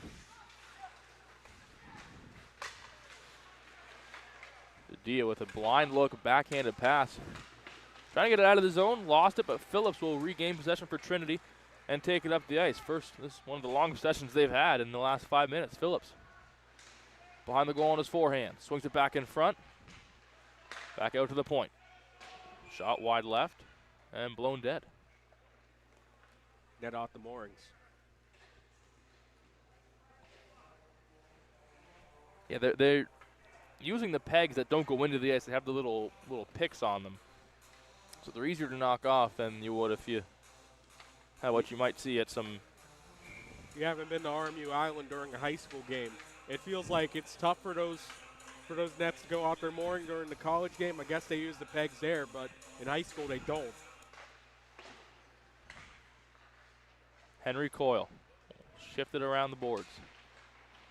Swung out in front. Shot is no goal. No goal. Trinity thinks they've scored. The officials are waving it off. I'm wondering where the play went because they were behind the net and then suddenly they yelled. So maybe, is there a hole in the netting? It was centered in front, and then there was a shot put on. Looked like it was swallowed up by Wilson. Also, the net was off the moorings again, so I'm not quite sure what happened there. This is the hazards of broadcasting in this near far situation. Yeah.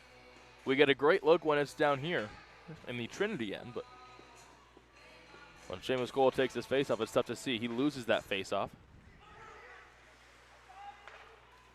And Boris will try and dub it in. Due to the offside, they'll have plenty of chance to regroup and swing it back down into the Trinity zone.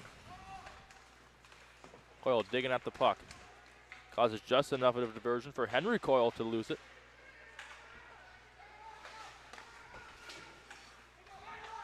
Sumner hit it off of Boris' skating into the corner.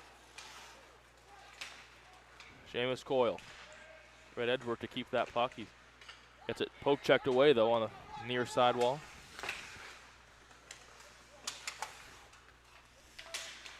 In the corner. Henry Coyle against Fury. Now behind the goal, Fury on his backhand. Swings back out to the point. Shot off the skate and out of play. Henry Coyle blocked the shot, went out of play. 2:23 to go. After an explosive 5-goal first period, Grant Hennon's goal 36 seconds in is all we've had in this second frame, which made it 4-2 for Trinity. Cut the lead from 3-2. And despite plenty of offensive zone time, Neshannock not able to get the lead to 1. Vranek takes off the face-off, and that is sent right into the bench off a clearing attempt. No delay of game call. Not a rule here. Woods will take the defensive zone draw. Loses it. Quick shot knocked away. Jackson Lohr.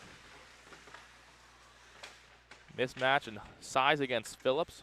Phillips putting up a formidable fight as now 4 players in on the action on that far corner. Poked loose.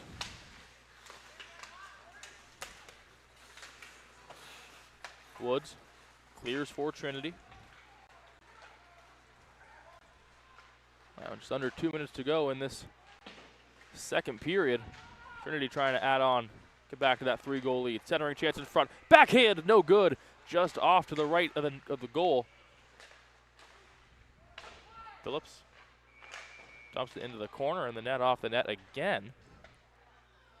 Net comes off the pegs, and we'll have to stop play one more time. This is now the 3rd or 4th time it's happened in the last 5 minutes. Sometimes they got magnets underneath the post that also keeps it in there. It's, again, hazard of the game, man. By the way, give you an update on our Newcastle Axe going out of town scoreboard. Newcastle up 23-18 at the half.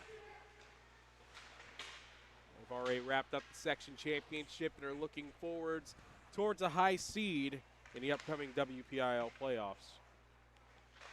They'll start next week. Trying to break in now is Fergus. Throws one on net and it's just gloved down by Jones. 1:13 to go. Jones has stood strong, allowing 2 goals on 24 shots for Neshannock, or for Trinity. 2 goals for Neshannock. Yeah, shots are 24-15. Coyle dumps the puck out, now on a foot race. He's going to win it. Seamus Coyle 2-on-1. Takes it into the zone. Shot. Seamus Coyle puts it in through the 5-hole. It's his 2nd of the night. Man, he had Relic all over him, and he was still able to get that shot as it goes right between the wickets of Nolan Wilson. And it's once again Trinity making it a 3-goal lead. That next goal, as I said earlier, Neshannock needed it, and they didn't get it. It's Coyle once more. It's now 35 on the season. Led PIHL by 1 in terms of goals coming into this evening. Makes it a 5-2 game. Just when we were talking about how we hadn't seen the offensive firepower that we had seen in the first period. Well, there's the flamethrower in Seamus Coyle, making it a 3-goal lead once again.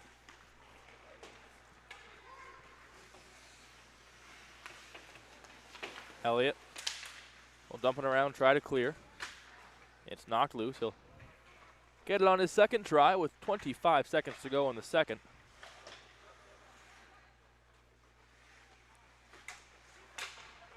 This puck just barely kept in. Shot from the slot, stopped off the left pad of Jones. Now 12 seconds to go. Centered in front, cleared away.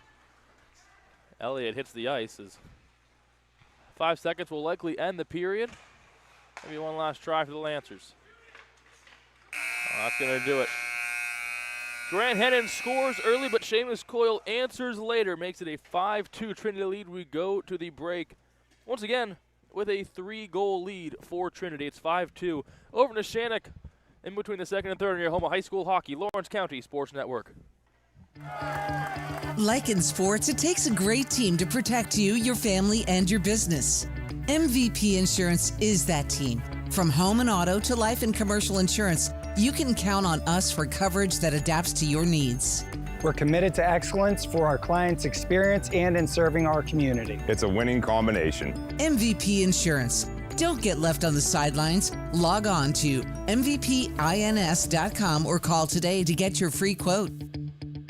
Tonight, someone is cold, hungry, and forgotten. At City Rescue Mission, we're more than a shelter. We're a bright beacon of light in our community, serving those in need to make our community stronger and healthier.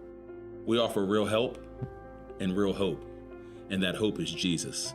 We serve him by serving others in love, grace, mercy, and compassion. But we can't do it without you. Be the reason someone's story is rewritten in Christ. Give today at cityrescuemission.org. Castle Asphalt and Construction is driven to provide quality, cost-efficient pavement-related services to Western Pennsylvania. Every paving or construction service at Castle Asphalt begins with a thorough site inspection of the area to allow their team of professionals to become familiar with the unique conditions of your home or business. Once the site inspection is complete, Castle Asphalt provides you with a detailed plan of the design, cost, materials, and time of completion, so you know exactly what to expect during your construction. Visit castleasphalt.com to request a quote for your next project and make your dream design come to fruition. At Medore Bonner Law, we're more than just attorneys. We're your community partners. With a combined experience that spans decades, attorneys Jason Medore, Michael Bonner, and Greg Rossitelli are your trusted advisors for all legal matters. From personal injury to estate planning, business law to family disputes, we are here to guide you through every step of the legal process. Our full-service, community-based approach ensures that you're not just a client, but a valued member of our family. Give us a call or visit us online at MedoreBonnerLaw.com for more information. Tired of gasoline costs? Why drive? Let the Newcastle Transit Authority take you where you want to go. Serving the city of Newcastle and stops throughout Lawrence County, as well as weekday service to Pittsburgh. Public transportation just makes sense. Why drive when you can relax and ride? For more information or for route schedules, log on to newcastletransit.org. The Newcastle Transit Authority, going your way. And remember, senior citizens ride free.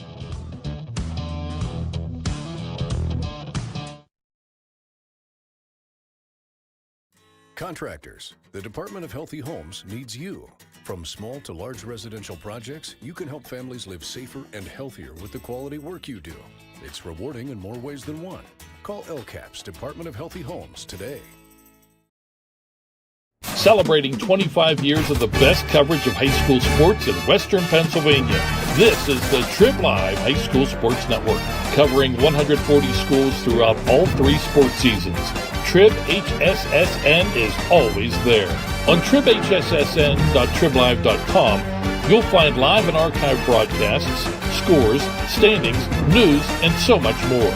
The Trib Live High School Sports Network, broadcasting high school sports in Western Pennsylvania for 25 years. Your hip, your knee, your shoulder, whatever has been holding you back, UPMC Orthopedic Care is where you'll find experts to help you get back to a better quality of life. UPMC is pioneering minimally invasive surgeries, and we offer personalized treatment plans and same-day surgery to get you home and moving sooner. It's your ankle, your elbow, your hand, and it's your move. Visit upmc.com/ortho to learn how UPMC can help. Castle Asphalt and Construction is driven to provide quality, cost-efficient pavement-related services to Western Pennsylvania. Every paving or construction service at Castle Asphalt begins with a thorough site inspection of the area to allow their team of professionals to become familiar with the unique conditions of your home or business. Once the site inspection is complete, Castle Asphalt provides you with a detailed plan of the design, cost, materials, and time of completion, so you know exactly what to expect during your construction. Visit castleasphalt.com to request a quote for your next project and make your dream design come to fruition.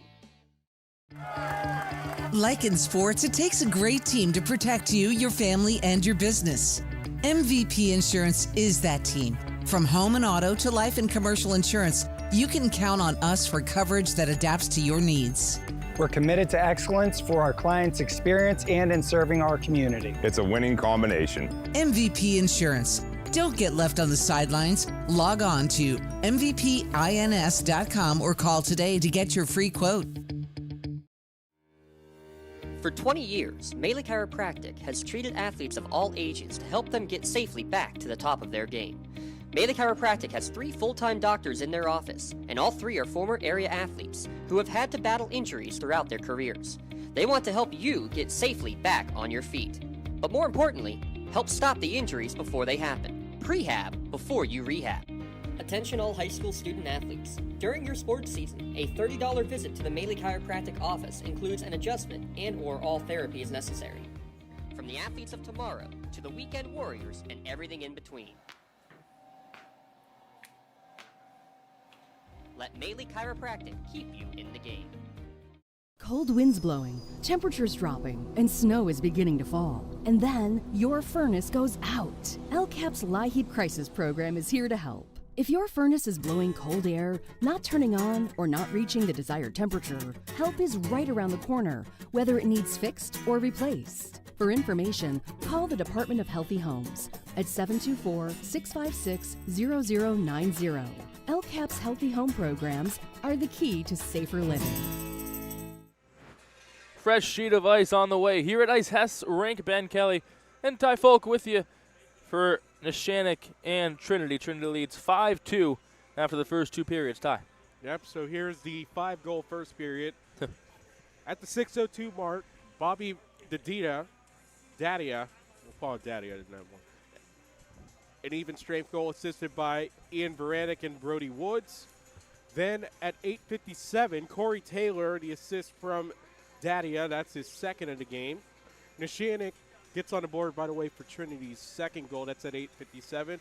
Neshannock gets on the board at 11:27. Ryan Hazy with Grant Hennon picking up the assist. Lincoln Sirocco, the secondary. 12:26, Zach Giblets picks up the goal, even strength unassisted. And then at 16:09, it's famous Seamus Coyle on the power play. Kale Bitts picks up an assist, and Zach Giblets the second. For Trinity, they are 1 for 2 on the power play. Now we go into the second. Grant Hennon opens the scoring in that period, 36 seconds in, at even strength unassisted. And then Seamus Coyle picks up his second, with Bitts picking up the assist. That's his second assist of the night.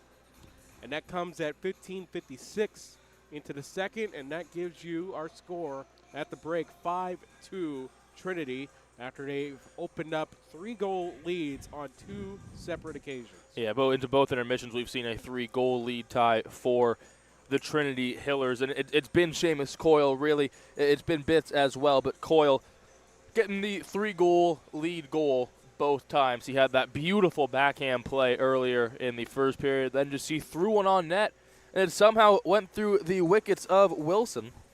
Yeah, that's just one you can't give up, especially in the final 2 minutes. That's a backbreaker to the highest order for that. And he had a guy in Marco Relic right on his case, right behind him every second. So if you're just forcing the issue defensively and then that one goes through, it's a demoralizer. And Neshannock, really, the first 4 minutes out of this break will tell the story of this game. If they're going to mount another insane comeback, they have it in them, but I don't know if this Trinity team is really going to have all of that. Well, after 2 periods of play, Nolan Wilson is at a .688 goals against average. well below his season average of .842. Chase Jones with a .920 save percentage. That's actually well above his average, which is .864 coming into today. Yeah, he's also been another big story. I mean, he's been strong whenever Neshannock would try jam attempts, whenever there's all sorts of chaos around him, he's calm, he's composed, and you could tell that he's feeling it right now every time that he gets that puck. It's a beach ball for him. Absolutely. So we've got 17 minutes left to play. Neshannock looking to climb out of a 3-goal hole. Trinity looking to pull off the upset when we come back on your home high school sports, Lawrence County SportsNet. Having a safe and healthy home is not something to play games with, especially if your home was built before 1978. You may be exposed to extremely harmful lead-based paint hazards. If you're concerned about lead in your home, don't roll the dice on your family's safety. LCAP's Healthy Homes Lead Hazard Reduction Program is here to help you win the battle. Your family's health and safety is the goal. Contact the Department of Healthy Homes today. Hey, Mom, do you need a ride to the store today? Oh, no thanks, hon. I got it covered. Mike's taking me. Okay, well, you have a doctor's appointment tomorrow, right? I can take you to that. No, I got it covered too. Mike's taking me. Mike? Yes, Mike's my ex driver. Picks me up right at my door and even helps carry my groceries. It's so convenient to schedule and ride with Axe. Wish I would have called him sooner. Okay, Mom. Sounds like you got it covered. I have an apple pie ready to eat. How about you help me with that? Calling all sports fans. Never miss a moment with real-time alerts, keeping you in the loop when your favorite teams are playing. Get instant updates sent straight to your phone with game schedules, changes, and all the latest news. You can receive important updates and reminders, so you're always prepared for game time. Be the first to cheer on your local teams and show your support. Receive important updates and reminders, so you're always prepared for the game. Signing up is quick and easy. Don't miss out. Sign up now and stay connected to the action. Plus, follow us on social media for live updates, behind-the-scenes content, and community news. Like in sports, it takes a great team to protect you, your family, and your business. MVP Insurance is that team. From home and auto to life and commercial insurance, you can count on us for coverage that adapts to your needs. We're committed to excellence for our clients' experience and in serving our community. It's a winning combination. MVP Insurance. Don't get left on the sidelines. Log on to mvpins.com or call today to get your free quote. Your hip, your knee, your shoulder, whatever has been holding you back, UPMC Orthopedic Care is where you'll find experts to help you get back to a better quality of life. UPMC is pioneering minimally invasive surgeries, and we offer personalized treatment plans and same-day surgery to get you home and moving sooner. It's your ankle, your elbow, your hand, and it's your move. Visit upmc.com/ortho to learn how UPMC can help. Castle Asphalt and Construction is driven to provide quality, cost-efficient pavement-related services to Western Pennsylvania.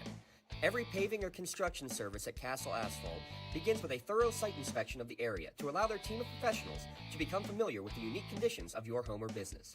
Once the site inspection is complete, Castle Asphalt provides you with a detailed plan of the design, cost, materials, and time of completion, so you know exactly what to expect during your construction. Visit castleasphalt.com to request a quote for your next project and make your dream design come to fruition. For 20 years, Melee Chiropractic has treated athletes of all ages to help them get safely back to the top of their game. Melee Chiropractic has 3 full-time doctors in their office, and all 3 are former area athletes who have had to battle injuries throughout their careers. They want to help you get safely back on your feet. But more importantly, help stop the injuries before they happen. Prehab before you rehab. Attention all high school student athletes. During your sports season, a $30 visit to the Melee Chiropractic office includes an adjustment and/or all therapy is necessary. From the athletes of tomorrow to the weekend warriors and everything in between. Let Melee Chiropractic keep you in the game. Back here for the final 17 at Hess Ice Rink. Ben Kelly and Ty Polk with you. It's 5-2. Trinity leads Neshannock. And what could be a big upset in the PIHL Varsity D2 Division. Yeah, an interesting thing. Johns was the last goaltender back walking into the huddle, so I don't know if he'll be in goal for this final frame or if they're going to stick with Wilson. And that's going to be Johns. Johns at .917 save percentage. Nope. Or no, it won't be Johns. It will be Wilson. Wilson went back to the bench. He went to go get his bottle like he was going towards the door, and then Johns was skating to it, and then Wilson picked up his bottle and went there. So we got hit with the whoop-de-doo. So it'll stay with Wilson, who's got a .688 save percentage through the first 34 minutes, first 2 periods of this game.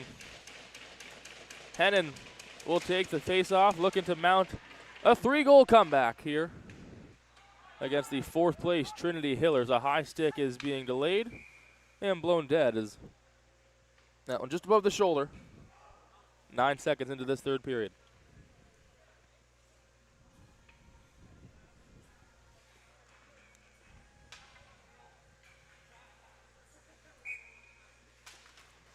Face-off taken right into the feet of Seamus Coyle. Looked a bit unprepared for that one as he didn't really know what to do with the puck. A rare sight for Coyle.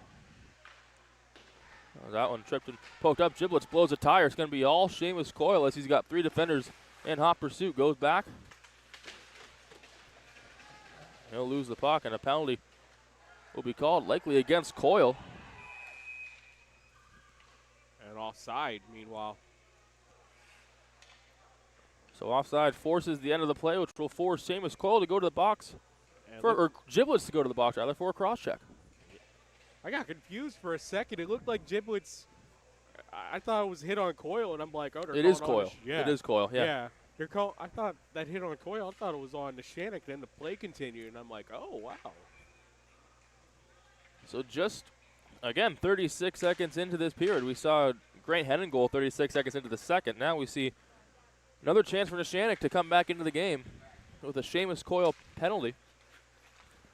Sends them to their red zone power play. Hennon driving into the backhand. Hennon moving in. It's just shot wide. Would have been a one against the world effort there. Yeah, he tried to work that in on his backhand. Here's Taylor one-on-one. Moving to the backhand, loses the puck. Taylor still has it, throws it on net, knocked away. Good work by Wilson. He closed off the post because it looked like Taylor was going to try to bank it in off his back. Sirocco driving in under the circle, off the side of the goal. Swung back in. It is kept in by Relic. Hennon from the point. Shot stopped. Wide open rebound. Open net, and they score. The power play goal gets us back to a 2-goal lead. And it was a wide open net. And allowed for John Gruber. Jacob Gruber, leader in goals for Neshannock, now solo with 11. Well, that's what you do. You get a simple shot on goal, and you're able to get that trouble in front. Jacob Gruber able to bury it, and Neshannock is able to get that first goal in the 3rd period, and they only took about a minute and a half out of it, so that's a good start. They're going to be coming right back into it. The important thing was that it wasn't Hennon that put it through. Hennon wasn't really in on that play, so they got an opportunity here. Get more of this offense going. Again, still a lot of time. You just got to get the next one. 8th goal of the game. We knew it was going to be up to the goalies to keep this one within a low-scoring matchup. These two heavily powered teams on offense. Give you a quick update on their out-of-town scoreboard because, well, Kennedy Catholic is a part of this co-op with Neshannock.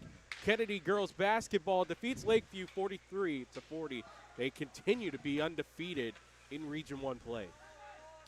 One of the top 5 teams in the PIHL, Kennedy Catholic women's basketball or girls basketball. Took down Wilmington a couple weeks ago in a big showdown. In overtime. I don't know how Coach Magestro does it.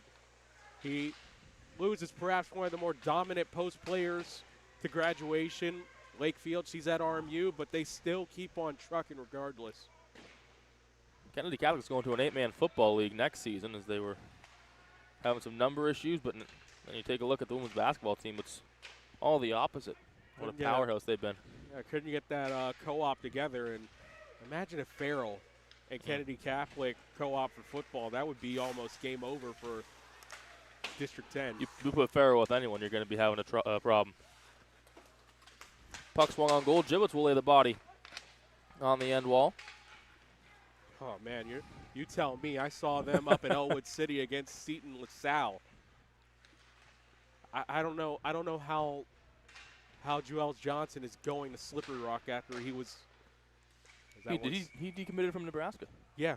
Oh, wow. Yeah, actually, our very own Garrett Dolan was able to get his committed photo in there, and I seen it on Facebook, and I assumed, yeah, he's all signed, sealed, and delivered to Nebraska, and I'm just wondering, what is Nebraska doing? What is FBS doing? What is FCS doing?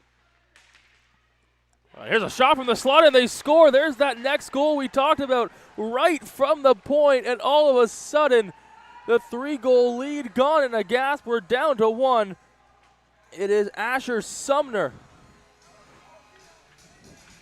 Sumner off the face-off, delays, and I think that might have gotten tipped somewhere. I don't know where that went. They'll give it officially to Sumner for the moment, but I think that was a deflection, or it might have hit off the body of a Hiller. But regardless, Neshannock cooking once again. First time they've had 2 unanswered goals today, but here come the Hillers looking to rebut. Shot is shot off the blocker, and it goes out of play. I want to amend an earlier statement. Let's hear it. I'll give it to Sumner. So Sumner gets that goal. By the way, for the Gruber goal, they also had the assist for that. Gruber from Hennon, so Hennon has a 3-point night, and Lincoln Sirocco. So Hennon's in there on a play once again for the Lancers. And a blown tire from the defender could have led to a 2 or 3-on-1 from Neshannock. Instead, now Hennon blows a tire. Nearly globetrotted and kept it. Coyle way back, looking for a breakout pass, won't get one. Loses the puck, and all of a sudden, air has left some of the building for the Trinity fans, who had a 3-goal lead at the end of both periods, now just down to 1. It hasn't been a 1-score lead since it was 1-0. Here's Seamus Coyle moving in against 2 defenders, loses the puck. Giblets lays the body on Sirocco. Coyle alone, has time, shot is deflected and wide. Sumner was the last one, too, and he got stick on puck. Relic driving in far side. Centering pass is lost. Giblets will clear. Cavelli dumps in from the red line. Circled all the way around. And Elliott clears it. Cross ice pass. Giblets has it. Cavelli. Heavy pressure on Giblets. He's going to knock it loose and find Jackson Lohr. Lohr can't clear. Kept in the zone by Elliott.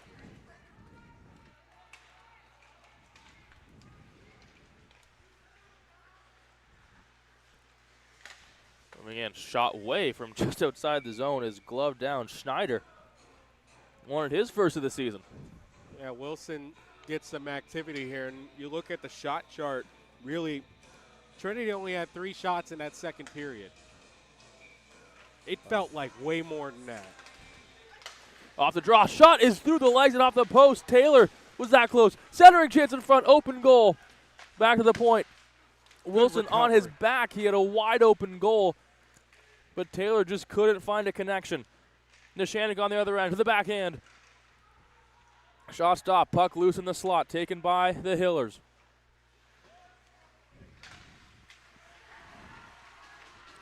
Wilson was fishing, but he kept his head above water. I don't know how he did that. That shot actually went off the side of the net in that last try. Good clearance by Cavelli. Just out of reach of Jensen Phillips. Goes behind the goal. Now 11 minutes and 15 seconds to go in the third period. And all of a sudden, Neshannock puts Trinity on their heels. And Trinity plays the dump and chase game. To the near wall. Knocked out by Fury, taken by Cavelli. He's got room to go. Cavelli crosses over the red line. Hit, but the puck is dumped in. Woods with a good step up there. Wilson lets it go for the icing call. 10:40 to go in the third. I know we were looking at the shot totals that they have for the game, and we were sitting there going, how does Trinity only have 3 after such a dominant first period? But I will say this, Neshannock has stepped up their game in their offensive pressure. They did have the puck for long stretches. It just didn't feel like it because, well, the shots were kind of low percentage outside of Hennon's goal.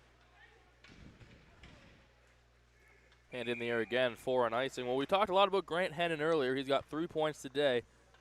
Now 14 points in his last 7 games. Points in 6 of his last 7. He lost a 5-game point streak with a shutout to Burrell. So the last 6 games when Neshannock has had points, Hennon has been right there in all the action. Shot from the point, fanned on. It's going to lead to a breakaway chance. It's Seamus Coyle coming in. Coyle, the shot just goes wide of the goal. He tried to go for the low corner. Would have restored a multi-goal lead. Instead now Neshannock with pressure in their own end. This is Fury behind the goal. Deals back to the top of the point, and it's out of play, or offside rather. That offside, O'Donovan trying to keep it in at the left point. He stepped back just a little bit, thinking that pass is going to have too much heat on it, and he'd have to keep it right at the line, and he stepped back a little too far. 10:02 to go in the third period. Neshannock trails by 1 goal, 5-4 to Trinity. Scored 2 quick ones, less than 2 minutes apart. They get themselves back within striking distance. They'll dump the puck in.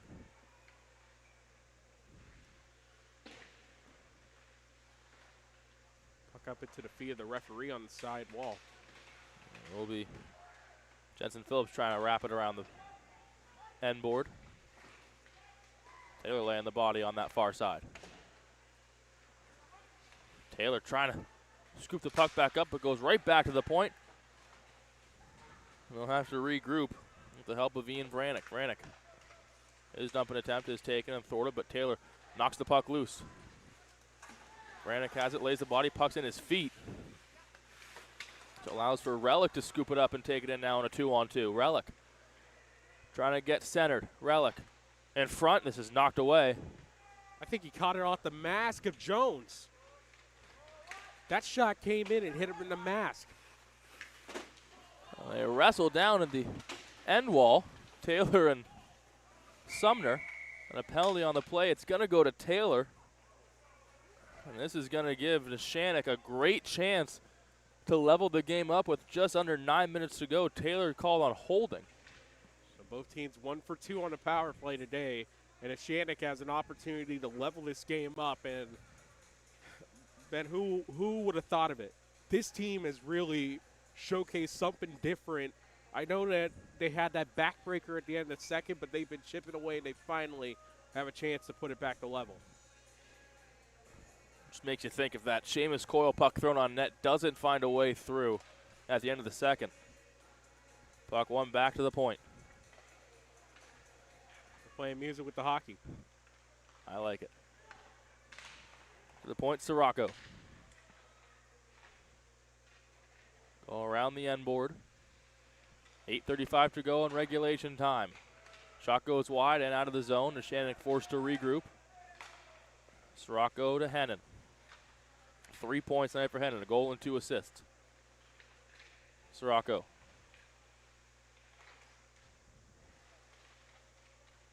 Hennon on the end wall. This one swung around, and a bouncing puck off the glass will be cleared all the way down. Wilson will play it. Sirocco, all the room in the world to take this one up the ice. He will. Gets past one defender. Finds two. Sirocco, what a goal! Sirocco ties the game, and he crashes into the glass.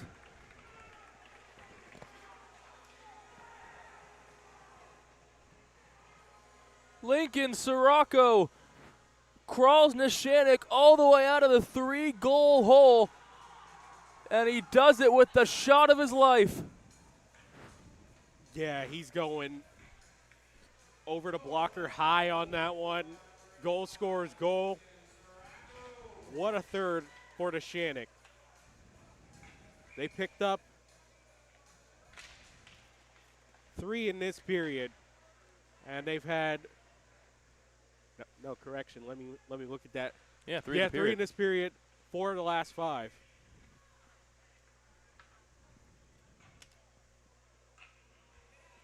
So we're waiting for the official ruling there. Hey, we do have a rink. We do have a public address here at the rink. That's always helpful. Oh, yeah. All of a sudden, it was a runaway game. And then 3 unanswered for Neshannock. Makes this a 5-5 game. Thought at 5-2 it might be over, but instead. You thought 4-1 could be over, then 5-2 it could be over. And 5-5 with 7.5 to go in the third period. And how does Trinity respond as they try to dump it back in? Delayed offside. Cavelli will have time to take it up the ice.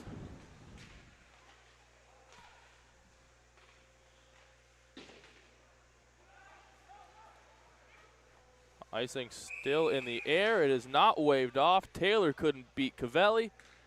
We'll go all the way down to the Trinity side of the ice with 7:05 to go in the third period. Well, early on we were saying we were kind of shocked with the shot totals against it. I think now nothing has shocked us as Neshannock has firmly got themselves in control of this game. It's 30-19 in favor of the Lancers.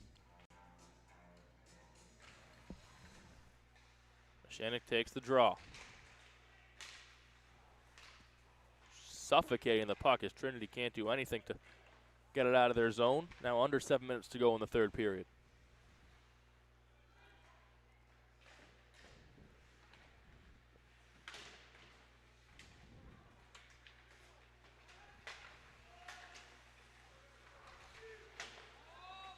Taylor was offside. They'll have to regroup. Gives the Lancers time to reset, but Taylor takes the puck away. Taylor from the slot is blocked in front. Hennon tries to clear. It's tipped away. Another offside call, or they will call an offside. It was blown dead when the Neshannock, I believe it was Hennon, the Neshannock player, that grabbed the puck when the play was blown dead. But regardless, both teams get fresh legs on the ice. They'll have a face-off just outside the Neshannock zone.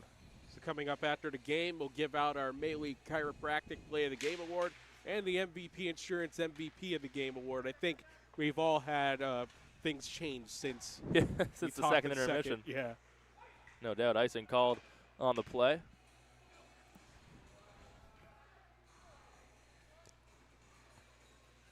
Clock's just struck 9. When the clock was at 8, like you were saying, this was a much different game, Ty. And many different thoughts for who the player or play of the game would be. I think it might be 5 in red right here. But Sirocco might get that Play of the Game award for that goal. That's a goal scorer's goal. We'll see how it turns out. There's that 5 in red. Grant Hennon taking the puck away. It will ultimately be taken up by Eric Yordy. He's only played 6 games this year, Yordy, but he finds Seamus Coyle with it as he moves to the backhand on the near side wall. Coyle through the legs. Nice shifty move. He'll go behind the goal. Back to the point. Chance in front. Knocked away. Sirocco forced Giblets away from the errant puck. 5.5 to go in the third.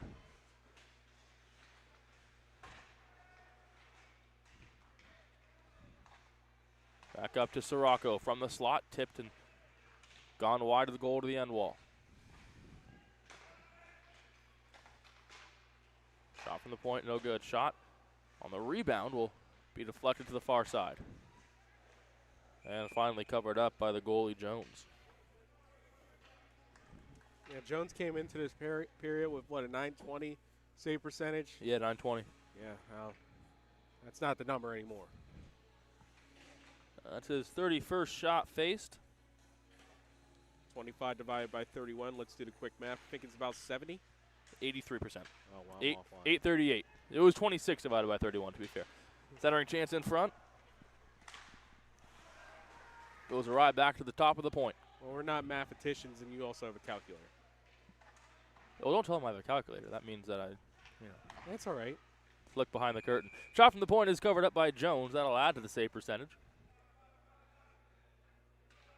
I think they know that we're not here to do math, Ben. I hope so. If that's what they got us here for, they have got the No, that's Jacob Walzer. wrong play-by-play guy. That's Jacob Walzer and James Dodson. I don't think it is Jacob Walzer. He's our camera operator, and if I know him, I know he's not a mathematician. This off the face-off is covered up by Jones. Well, Ben, you do know that this network is ran by a math teacher. He's the guy I want. Yeah. His nephew, Jacob, I don't. Another defensive face-off for the Hillers is, again, right off the draw towards the net. Loose in front. And to the far side corner. Neshannock regroups. Thrown in front. Still loose. Swung back out in front. And how did he miss that wide open goal? Tied for the first time since the puck drop. And almost the first Neshannock lead of the evening. Now here comes Trinity on the far side. Vranek. Down low to Taylor. Yeah, I'm wondering, too. That was about as easy as a tap-in as you had Chubbs Peterson and Happy Gilmore. Fury drops back to the point. Taylor has it. Taylor Gardis started with the second goal of the evening. And now with just 4 minutes to go, Ty, you can't help but think this is a extended overtime in that. You did it. You said the word that you're not supposed to say. You're thinking shutout.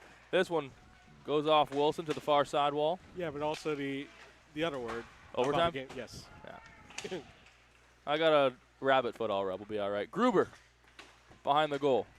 You got one game. I got the 9:20 after this. That's true. Stick around for Wilmington area high school hockey. They're coming up next. They take on Carrick. Centering chance in front. Just tipped away. Good defense by the Hillers. Shot from the point is high and wide.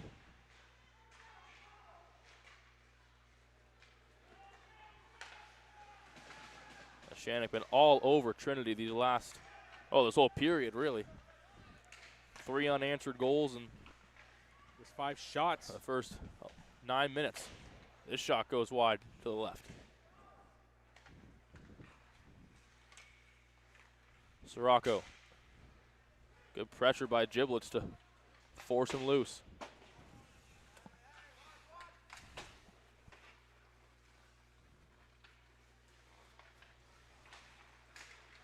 Sirocco gets it out to Relic.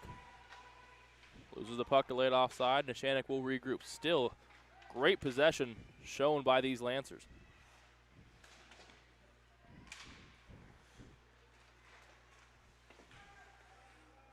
Seamus Coyle takes the puck for Trinity. He's got 2 goals today, Seamus Coyle. He's looking for a third. Here comes Coyle into the zone. He's got a man with him. Coyle, the pass across to Giblets is just too far for the outstretched limbs of Giblets. Kept in at the line. Here's a shot stopped. Rebound. It just goes through the near side of the crease. I think it caught the back part of Wilson's stick and then ricocheted out. Relic has time to clear. He will. And it catches the stick of Coyle. I don't know how that was for Wilson there. Here's Henry Coyle to his backhand on the side wall. He gets a line change. And a diving effort from Johns will halt that attack, but they come right back. Yeah, Chris Johns on bended knee able to clear that. 90 seconds to go in regulation time. 5-5 game, 3 unanswered for Neshannock this period. And here come the Hillers with fresh legs. Phillips dumps it into the zone. Tried to keep it into Vranek. He lost the puck. And Fury has Phillips knock it away. Yordi swings it all the way around to the center line. Henry Coyle tried to put that in, but it was a delayed offside. Under a minute to go, and it's out of play. 55.7 seconds to go in regulation time. Now look out if you're on the if you're on the outskirts of the rink, on the far side over Yeah, there. there's no net across the side glass. No. We've seen a couple. You only get protection. I don't know why they have it right here at this end. Scoreboard? Yeah, like the score. Well, maybe protect that, but really extend that out a little bit. The Dia will take the face off. He's against Gruber. Leading scorer for Neshannock, Gruber. 50 seconds to go in the third period. Up the ice goes Asher Sumner, but he loses the puck, and now Vranek will take it for Trinity. He dumps it in on goal. Off the end wall, Sumner. That's the body laid, trying to center it across to Vranek, but it's taken away by Gruber with 35 seconds to go. Could be the last rush for Neshannock. Gruber loses the puck to the corner. Now up the ice comes Trinity. They lose the puck. Does Vranek off his foot? Sirocco blows a tire, but he's able to retain possession, globetrotting on a knee. Dumped in, icing waved off. 15 seconds to go. Sumner spins around. 10 seconds to go. Single digits. Around. Centering chance in front. Woods couldn't get there in time. 4 seconds now. 3. Cleared away. And can you believe the Neshannock comeback? We've seen 3 unanswered goals this period. Leads to a 5-5 third period. We're going to keep you right here as we head to overtime here at Hess Ice Arena. So here's the situation. It's much like in the NHL. Both teams are assured 1 point. A win in overtime or a win in a shootout gives you 2 points. A loss in this extra period is just 1 point for you. So it's much like how it is in the NHL. Nothing really changed. And yeah, look at this Neshannock team and just how well they were able to shelter their goaltender, Nolan Wilson. He had a very tough game. 3 minutes on the clock, 3 skaters on the ice for each team. It'll be 3-on-3. We'll go to a shootout if nothing in the next 180 seconds. Seamus Coyle will be on the ice as Giblets takes the face off. Giblets, Coyle, and Phillips have the puck now for Trinity. Only a 3-minute 3-on-3 overtime as Giblets takes it over the line. Giblets finds Phillips. Circles back to the high slot, then dumps it into the corner. Coyle will be passive. And that breakout pass is taken. Phillips was there, but Hennon beat him to it. Relic on the ice as well, along with Sirocco for Neshannock. No penalty called. Neshannock bench incensed at the no call. Phillips circles back to Coyle. 2:10 left in the overtime period. Seamus Coyle, the captain. He's looking for a hat trick. Coyle driving in, shot off the mask, and swallowed up by Wilson. And how good has he been since that flood in the second intermission? Yeah, when they've called on him, he's been there for them. That's the important thing. Rough goal to wrap up that second period, but again, big time. Neshannock takes it off the ensuing faceoff, slowing things down in the zone. Shot from the point, stopped. Rebound still open. Jones will have to play it out. Hemming almost ended it. Henry Coyle takes it up the ice. Now Ian Vranek. Coyle loses the puck. He's going to have to try and dish back to Taylor. He will. Vranek takes it. Potential 2-on-1. He's got Henry Coyle. Vranek, the shot is blocked and sent to the near side corner. Less than 90 seconds to go now in this overtime period. 1:20 to go. Vranek finds Henry Coyle. Nice pass by Henry Coyle. It's Vranek on a 2-on-1. Vranek the shot. He shoots and scores. In Vranek wins it in overtime. The Hillers have climbed all the way to the top, and they knock off number 1 Neshannock. Vranek with a ton of space going down the right circle, and he was able to squeeze one right by the glove of Wilson. Trinity, it was tough, but they were able to stay with it especially after a monumentous comeback by Neshannock. 3 goals in the third. They could not get that final goal to firmly get over the hump. Just the 6th goal of the year for Ian Vranick. It's assisted by Henry Coyle. Now with a 4-game point streak. Led the team with now 18 assists. And let's take a look at the players and play of the game. When we come back from this, Trinity takes it 6-5 in overtime against Neshannock on your home of Lawrence County SportsNet. Home high school hockey, Lawrence County SportsNet. Like in sports, it takes a great team to protect you, your family, and your business. MVP Insurance is that team. From home and auto to life and commercial insurance, you can count on us for coverage that adapts to your needs.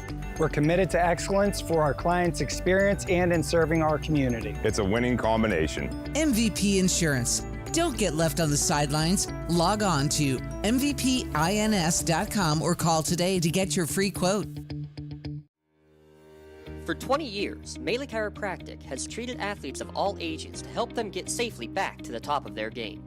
Melee Chiropractic has 3 full-time doctors in their office, and all 3 are former area athletes who have had to battle injuries throughout their careers. They want to help you get safely back on your feet. But more importantly, help stop the injuries before they happen. Prehab before you rehab. Attention all high school student athletes. During your sports season, a $30 visit to the Melee Chiropractic office includes an adjustment and/or all therapy is necessary. From the athletes of tomorrow to the weekend warriors and everything in between. Let Melee Chiropractic keep you in the game. I love what I do because coming in every day is different. How can you not enjoy these kids coming up and hugging you and giving you these great smiles all throughout the day? Seeing the progress that our kids make every single day is one of the reasons I love coming to school. What should we do? We have fun. LCAP Early Learning Centers is hiring. Help empower young minds in Lawrence County and become a superhero today. Apply at lcap.org. Contractors, the Department of Healthy Homes needs you. From small to large residential projects, you can help families live safer and healthier with the quality work you do. It's rewarding in more ways than one. Call LCAP's Department of Healthy Homes today. Back here at Hess Ice Rink, Ben Kelly and Ty Polk with you. Ty, we expected a barn burner, we expected an offensive showdown, and we got exactly what we thought. Trinity takes it 6-5 in overtime over the Neshannock Lancers. Yeah, the Lancers, an incredible comeback, but man, that overtime 3-on-3, it hits no matter what, especially even at the high school level, because you know you get any space out there, that could be the game winner, and credit to Vranick. What a shot. This entire game, we've had great shots that got past these goaltenders. Oh, you called Sirocco's goal a goal scorer's goal. Vranick's no different, right? And then the same corner, same net as well, top left corner. Great shot for Vranick and a great win for this Trinity team, looking to separate themselves even more in this playoff picture. All right, we'll quickly give you the 3 stars of the game. Third star tonight for Neshannock, number 5, Grant Hennon, who even in a loss was absolutely spectacular. He had 4 points, a goal, and 3 assists. Second star tonight is Seamus Coyle. Now, I know you're looking at that and going, a guy with 2 goals, so big, such a big part of it. Well, we reward the game-winning play here. So Coyle with 2 goals. He has the second star, and our first star with a goal and an assist tonight is Ian Vranick. He has the game winner in overtime as Trinity picks up the big victory. And now it's time to give out some shirts. And let's start with the Melee Chiropractic play of the game. Now, we were talking about this in the intermission, Ben, and it's obvious you have to give it to the guy that got the game-tying goal. And, again, we talked about earlier, great shot, Lincoln Sirocco on the power play. He is our Melee Chiropractic Play of the Game award winner. And they're proud to present him to that for tonight's Play of the Game. He will receive a customized T-shirt courtesy of the Red Zone in recognition of tonight's Play of the Game. To view tonight's Melee Chiropractic play of the game and the full list of this season's top plays, go online to lcsportsnet.com and click on Play of the Game. Congratulations to Lincoln Sirocco of Neshannock on being named tonight's Melee Chiropractic play of the game. Let Melee Chiropractic keep you in the game. Now it's time for the MVP Insurance MVP of the game. This is a hotly contested award. Yeah. No doubt. Yeah. Who do we give it to again? There's so many great players out there that I'm just, wow, stunned. Well, we gave Brannick the first star of the game. Yeah. So it feels right that he would also be the MVP, just for continuity reasons. We'll give him that. You know what? That's fair. But Seamus Coyle, he gets a special shout out as well. Actually, we did give it to Coyle. So even though he was Coyle, so while we gave Brannick the first star for winning the game, we did give Coyle the MVP of the game, and that's on me. Tough memory here. We got a lot of hockey to do. It's cold in here. Yes. And eventually all the blood goes to the heart. Yes. So there's nothing up in the brain for either of us. So you got another game to call, though. You got a big one coming up with Wilmington and Carrick. Let's finish out this read, though, real quick. Got to make sure we get some money here. So let's give it to Seamus Coyle for the MVP Insurance MVP of the Game Award. MVP Insurance is proud to present him that Game of the Award. And along with the Lawrence County SportsNet, it's Seamus Coyle as tonight's MVP of the game. He will receive a customized T-shirt courtesy of the Red Zone in recognition of being named tonight's MVP of the game. To view the full list of this year's game MVPs, go online to lcsportsnet.com and click on MVP of the game. Congratulations to famous Seamus Coyle with 2 goals tonight for being named tonight's MVP of the game. MVP Insurance, call MVP for the win. Great game by Seamus. Great game by all involved. A 6-5 Trinity win. They knock off number 1 Neshannock, and that's huge in the playoff picture. Breaks a 2-game losing streak for Trinity, and it forces a 2-game losing streak for Neshannock. They've come back off a 3-0 loss to Burrell, now with a 6-5 loss in overtime. Ty, we saw a great game, exactly what we anticipated, and somehow even better. Yeah, this was everything that you wanted out of a game here. I mean, every time I come up here to Ice Rink, it's been nothing but slaps, bangers, hits. It's been everything that you ever wanted. And we'll also give you an update on the other D2 matchup going on here tonight. Again, this will create a big log jam at the top of D2 Blue. The other matchup that just went final, it's Morgantown and Knock. And Morgantown picks up a 5-1 victory, the defending D2 champions. And also be sure to come on back for the next game. Again, Ben, I'll let you carry us out from there. That's right. You got Wilmington and Carrick. You got just Ty on that one. You go, there's too much of this Canadian yapping in my ear, so we're going to give the headset off to Ty and Matthew Flannery for the Wilmington-Carrick game. And we appreciate all you watching in for this one. Great game, and you're home for high school hockey, Lawrence County SportsNet. Your final score, Trinity 6, Neshannock 5. You've been watching your home high school hockey, Lawrence County SportsNet.